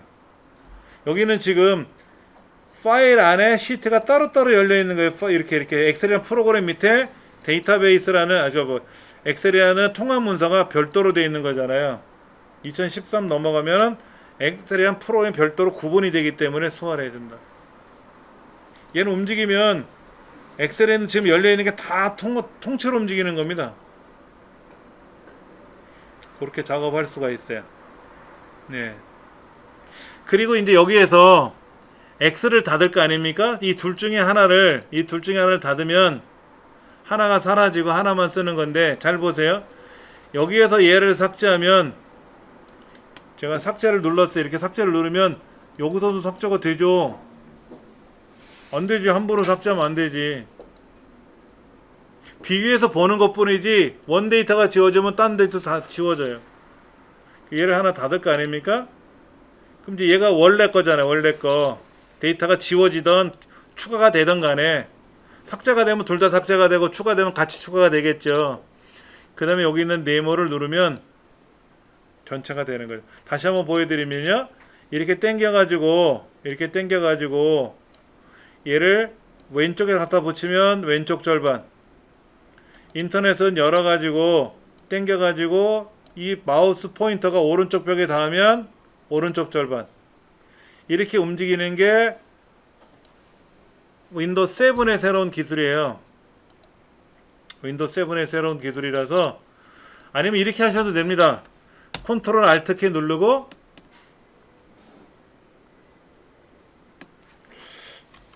잠깐만, 아니다. 여기서는 아니다.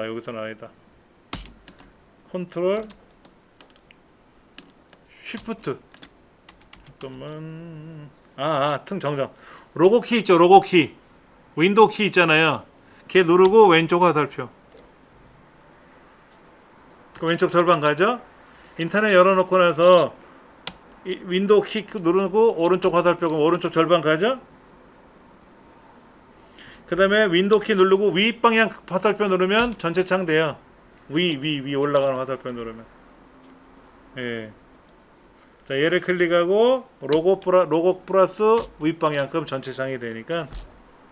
왜냐면 가면 갈수록 모니터가 넓어지잖아요. 과거는 3대2 비율 모니터를 썼잖아요. 근데 지금은 16대 9고 우리 애가 쓰는 건 32대 9거든요. 이거 2배 많은 거, 이게 2배 많은 거.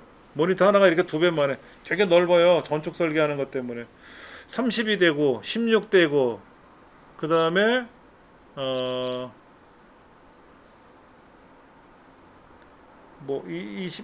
32대 9, 또 중간도 있던데 여러 가지가 있어요. 18대 9, 뭐 여러 가지가 있어요. 모니터가요 아주 징글징글하게 많아.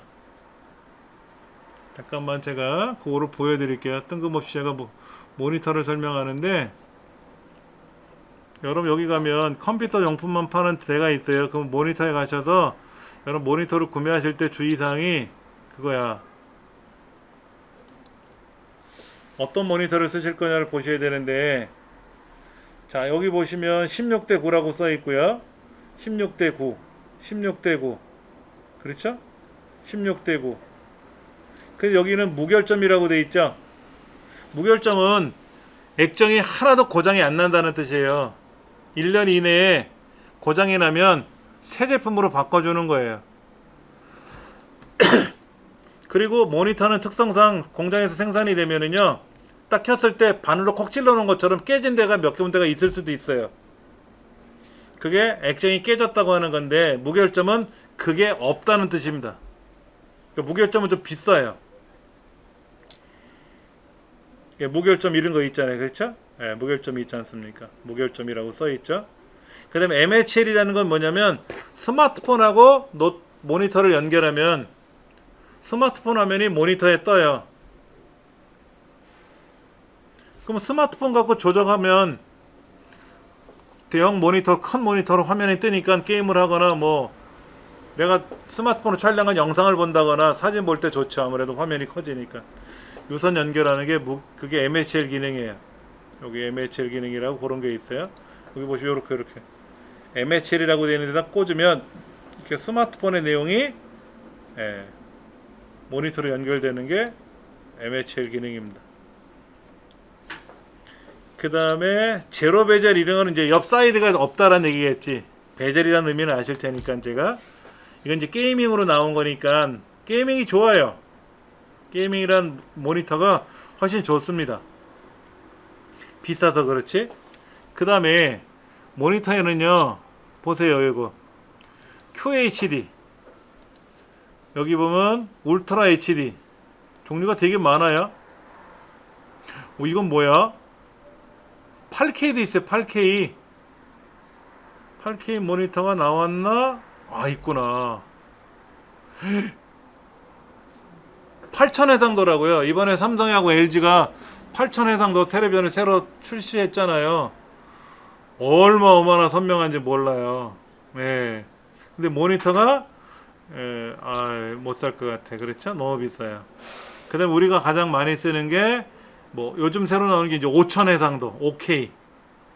우리가 사용하는 해상도 중에는 요것도 많이 쓰죠. 뭐더라? 4K라고 하는데 UHD죠. 진정한 4K는 아니고 우리가 가장 많이 쓰는 텔레비전, 요즘 많이 보는 울트라 HD라고 하는 UHD 모니터들인데, 이런 것들. 얘는 해상도가 가로 세로 2배가 더 넘어가는 거죠. 4배 많은 거예요. 일반 우리 모니터보다 4배 많은 거죠. 그 다음에 여기 보시면은 너비가 굉장히 넓은 애들이 있어요. 이게 울트라 풀 HD, 코드 HD 이런 거. 2560에 요런 거. 요거 한번 볼까요? 요거. 이게 32대 9야.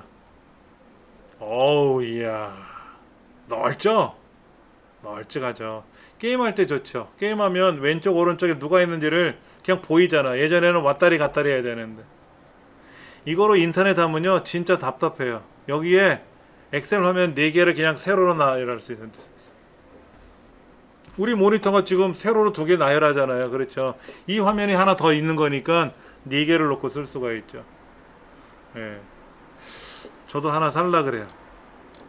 이거를 게임하려고. 뭐라고 하겠지만서도.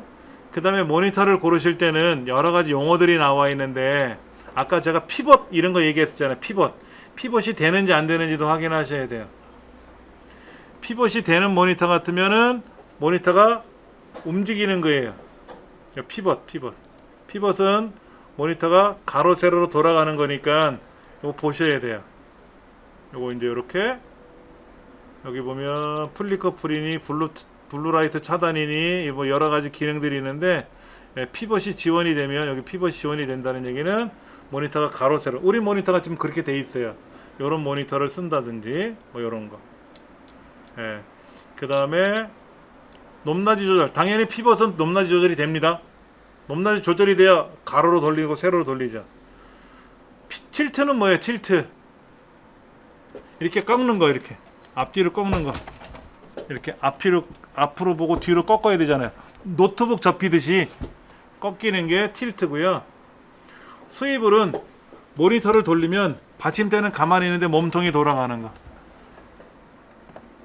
우리 운동기구 중에 그런 거 있잖아요. 허리 돌리는 거. 그런 것처럼 되는 게, 예.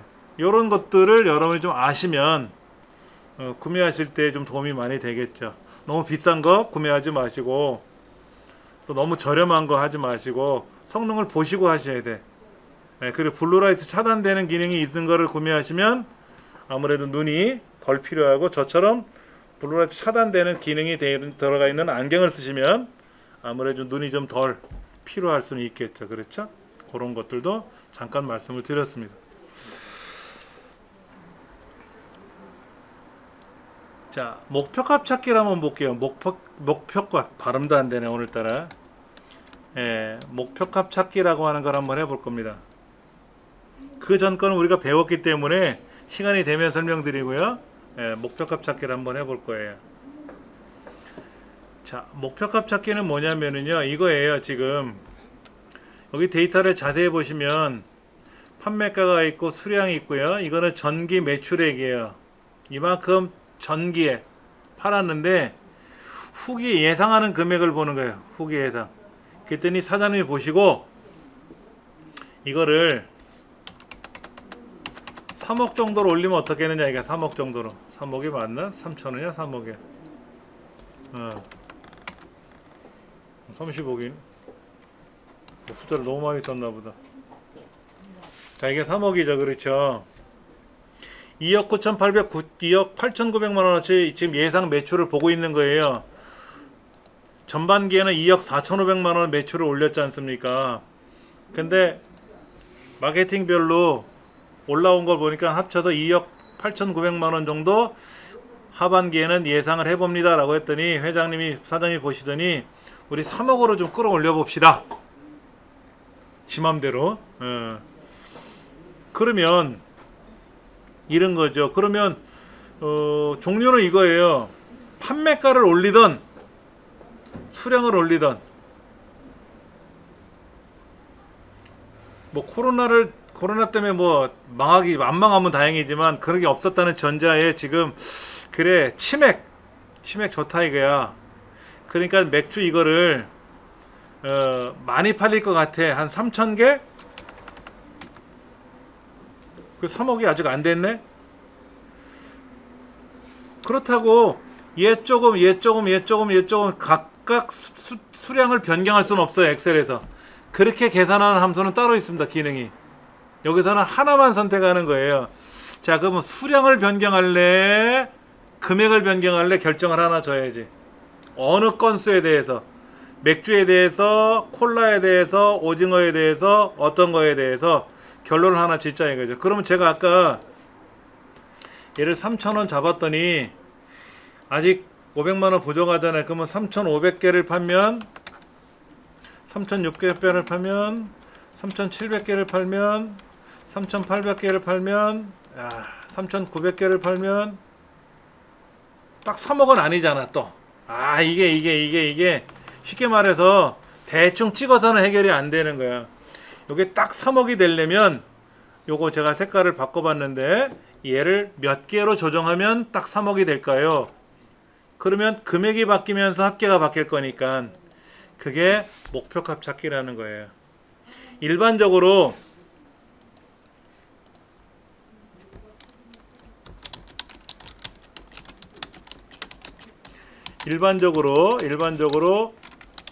입력이 변경되면 결과가 변경된다. 맞죠?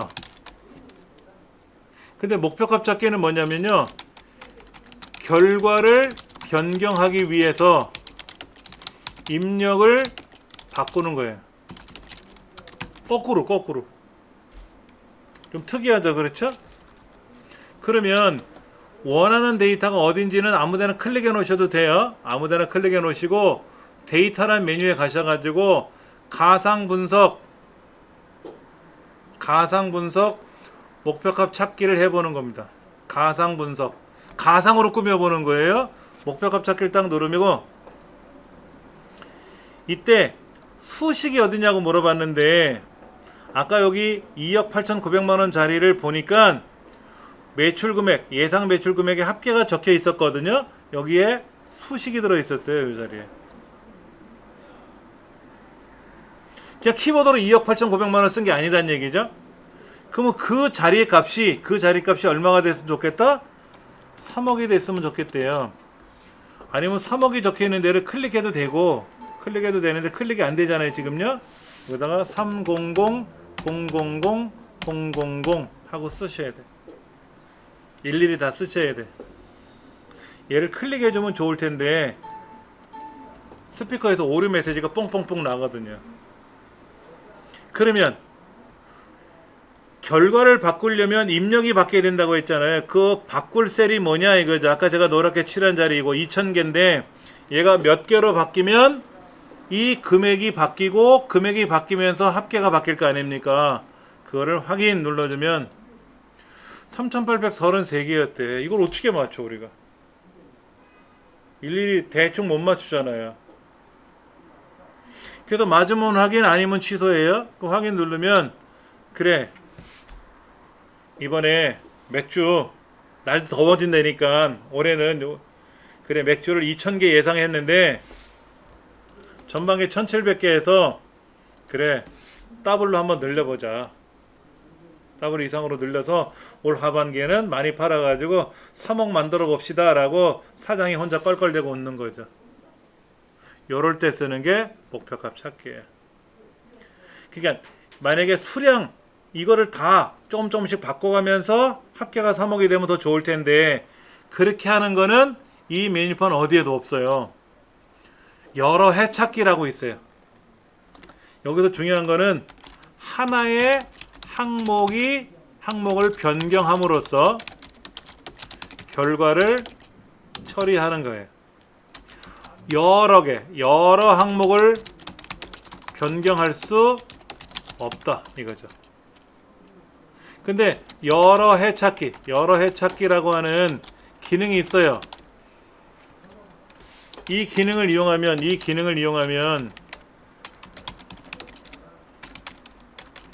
가능한데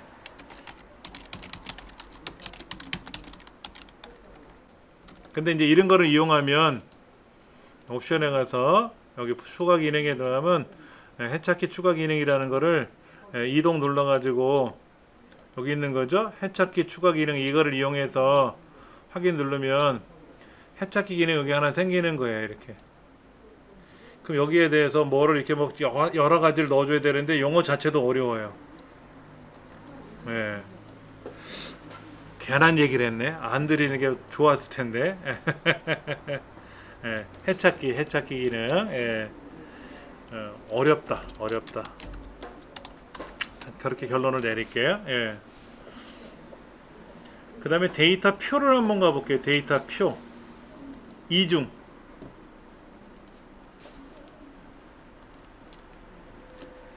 데이터표 단일이 있고요. 이중이 있어요. 이중은 뭐냐면 이런 경우입니다. 지금 이제 여름에 코로나 이제 이것도 이제 끝나고 나면 회사에서 단합대회를 한번 해보려고 그러는 거죠. 그러니까 유니폼을 하나 맞춰야 되는데 운동복으로 하나 이제 관계 이제 부장을 불러가지고 제품을 하나 알아보세요 그랬더니 가게가 봤더니 59,000원이랍니다. 100개를 주문하면 10% 할인해 준대요. 그럼 10개 주문하면 어떻게 되는데? 그건 모르겠는데요. 200개 주문하면 어떻게 되는데? 그건 또 확인해 봐야 되겠죠. 근데 하여튼 간에 10%는 할인해 준다고 합니다. 그럼 꼭 100개 단위로 분량을 주문해야 됩니까? 그랬더니 뭐 10개를 할 수도 있고 20개 할 수도 있겠죠. 그러면 우리 인원이 지금 몇 명이 될지 정확히 모르겠고 서울 본사만 갈지 전국적으로 다 모여서 갈지 모르고 또 단가가 바뀔 수도 있지 않느냐. 현재 59,000원인데 그때 가서 뭐 6만원이 넘어갈 수도 있고 6만원이 안 될 수도 있는데 그렇게 된다면 만약에 10개를 주문했는데 45,000원일 때라면 과연 합계가 얼마나 되는지 이런 거를 한꺼번에 계산해 보고 싶다 이거죠. 대략 의미 아시겠죠? 그렇죠? 그러면 요 비어있는 자리 있잖아요. 요 비어있는 자리에 요 공식이 들어와야 돼요. 그 공식이. 제가 색깔을 맞춰놨지 않습니까? 자, 색깔을 좀 촌스럽게 제가 노랗게 칠할게요. 글자 색깔은 이렇게 놓을게요. 요 주문 금액이라고 돼 있는 거를 F2번 키 누르거나 더블 클릭해 보면 단가랑 주문량을 곱해서 할인율을 곱한 거를 빼면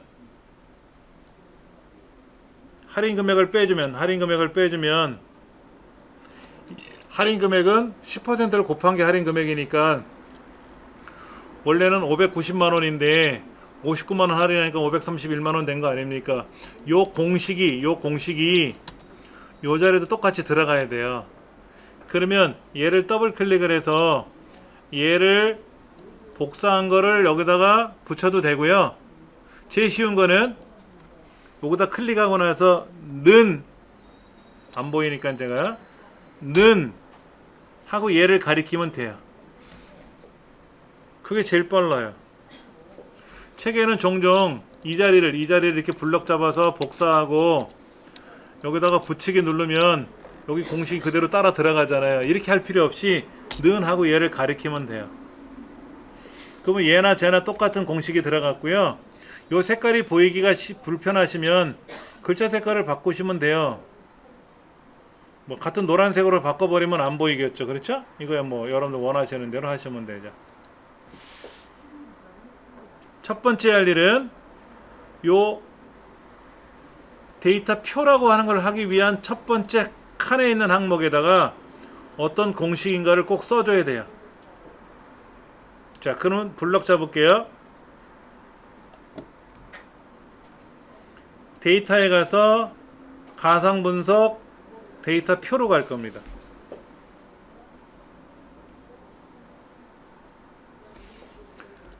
첫 번째 공식을 여기다 연결해 줬고요. 블럭 잡아가지고 가상 분석 데이터 표로 갈 겁니다. 그러면 두 가지를 물어요. 행에 입력된 게 뭐고 열에 입력된 게 뭐냐 물어봐요. 여기서 행이 뭐예요? 여기서 행이 뭐예요? 여기서 행. 여기서 행이 뭐예요? 이게 행이야, 이게 행이야, 이게 행이야. 요게 가로고 이게 행이고 이게 열이죠? 여기서 말하는 개수. 주문량이 열이잖아요. 요 단가가 행이잖아요. 그래서 색깔을 제가 이렇게 맞춰 놓은 거예요. 요 색깔하고 요 색깔을 맞춰 놓은 건데 다시 블럭 잡고 가상 분석 데이터 표에 가면 행이 뭐냐? 여기서 이 주문량을 말하는 거 아닙니까? 아, 단가를 말하는 거니까 여기서 행은 요 59,000원짜리 얘를 선택해 주는 거예요. 이게 헷갈리실 수는 있어요. 그리고 여기서 입력한 행이 열은 지금 여기 있는 주문량이잖아요. 주문량. 이 주문량이 나타난 데이터가 얘잖아요. 100이라고 적혀 있는 애. 그렇죠. 그러면 요 531만 원이라고 적혀 있는 데는 단가랑 주문량을 곱한 거에다가 할인율을 계산한 거를 빼준 것이 금액이니까 여기에 있는 45,000원서부터 7만원까지 데이터, 즉 단가하고 10개부터 250개라고 적혀 있는 주문량을 알아서 참조해서 각각 계산에다가 확인 뿌려줄 거 아니냐.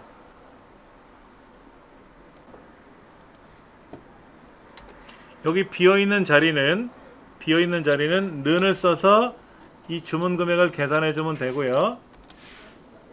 이 자리에 있는 값은 주문량에 따라서 할인율이 바뀝니다. 예를 들어서 주문량이 10개면 10%고 50개면 5%고 100개면 10%고 200개면 1000개를 주문하면 1000개 주문하면 공짜로 가져오네. 그건 좀 어색한 것 같아. 그렇죠? 할인율이 1이니까 다 할인해 준다는 얘기죠. 500개를 주문하면 절반에 주문하는 거죠. 그렇죠. 근데 약간 어편에 있겠지만 현재는 100개를 주문한다는 전자에 10%를 할인해 준다는 하는 거고, 만약에 주문 수량이 바뀌면 할인율도 바뀌는 거겠죠. 그렇죠? 할인율이 바뀌면서 또 단가에 따른 금액이 바뀔 거니까 블럭을 잡아서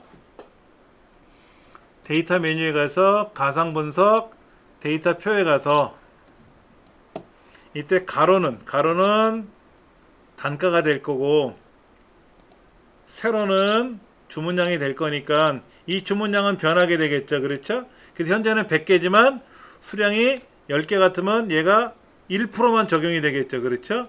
그래서 확인. 그래서 만약에 100개를 주문하게 된다면 말 그대로 10%를 할인 받는 거고요. 110개를 주문하면 11% 할인을 받는 거고 10개를 주문하면 1%만 할인 받기 때문에 금액이 달라지는 거죠. 그렇죠? 그렇게 해서 그거에 따른 금액이 이렇게 상이하게 다르기 때문에 그 회사 대표가 이 스포츠 의류 매장에 있는 대표하고 연결을 해서 단가하고 주문량에 맞춰 가지고 주문했을 때 그 금액이 얼마나 되는지를 이제 확인해 보는 그런 과정이죠. 그런데 이제 이렇게 데이터 표라는 이 기능은요, 행이 뭐냐, 가로가 뭐냐, 세로가 뭐냐, 행과 열이 뭐냐를 두 가지를 물어볼 수 있지만 하나만 물어볼 수도 있어요. 하나만 물어볼 수도 있거든요. 그러니까 할인율이 주문량에 따라서 할인율이 얼마나 되는지, 할인 금액이 얼마나 되는지, 주문 금액이 얼마나 되는지를 하나만 갖고 물어볼 수도 있어요. 그렇게 하는 기능도 있다라는 거 기억을 하시고요. 여기 보면 이제 시나리오라는 것도 있어요. 시나리오는 시간상 다 못하겠는데 이론만 알려드릴게요. 예를 들면 이런 경우입니다. 아까는 알파인 맥주를 몇 개를 팔면 합계 금액이 바뀌면서 예상되는 금액이 3억이다 이거죠. 그러면 그럴 수도 있잖아요. 얘가 아까 3,000개를 팔면 얘를 3,000개를 팔면 이렇게 바뀌죠. 그렇죠? 자, 저기다 적어 볼게요. 3,000개를 팔면 기존 값은 2,000개였는데 3,000개를 팔면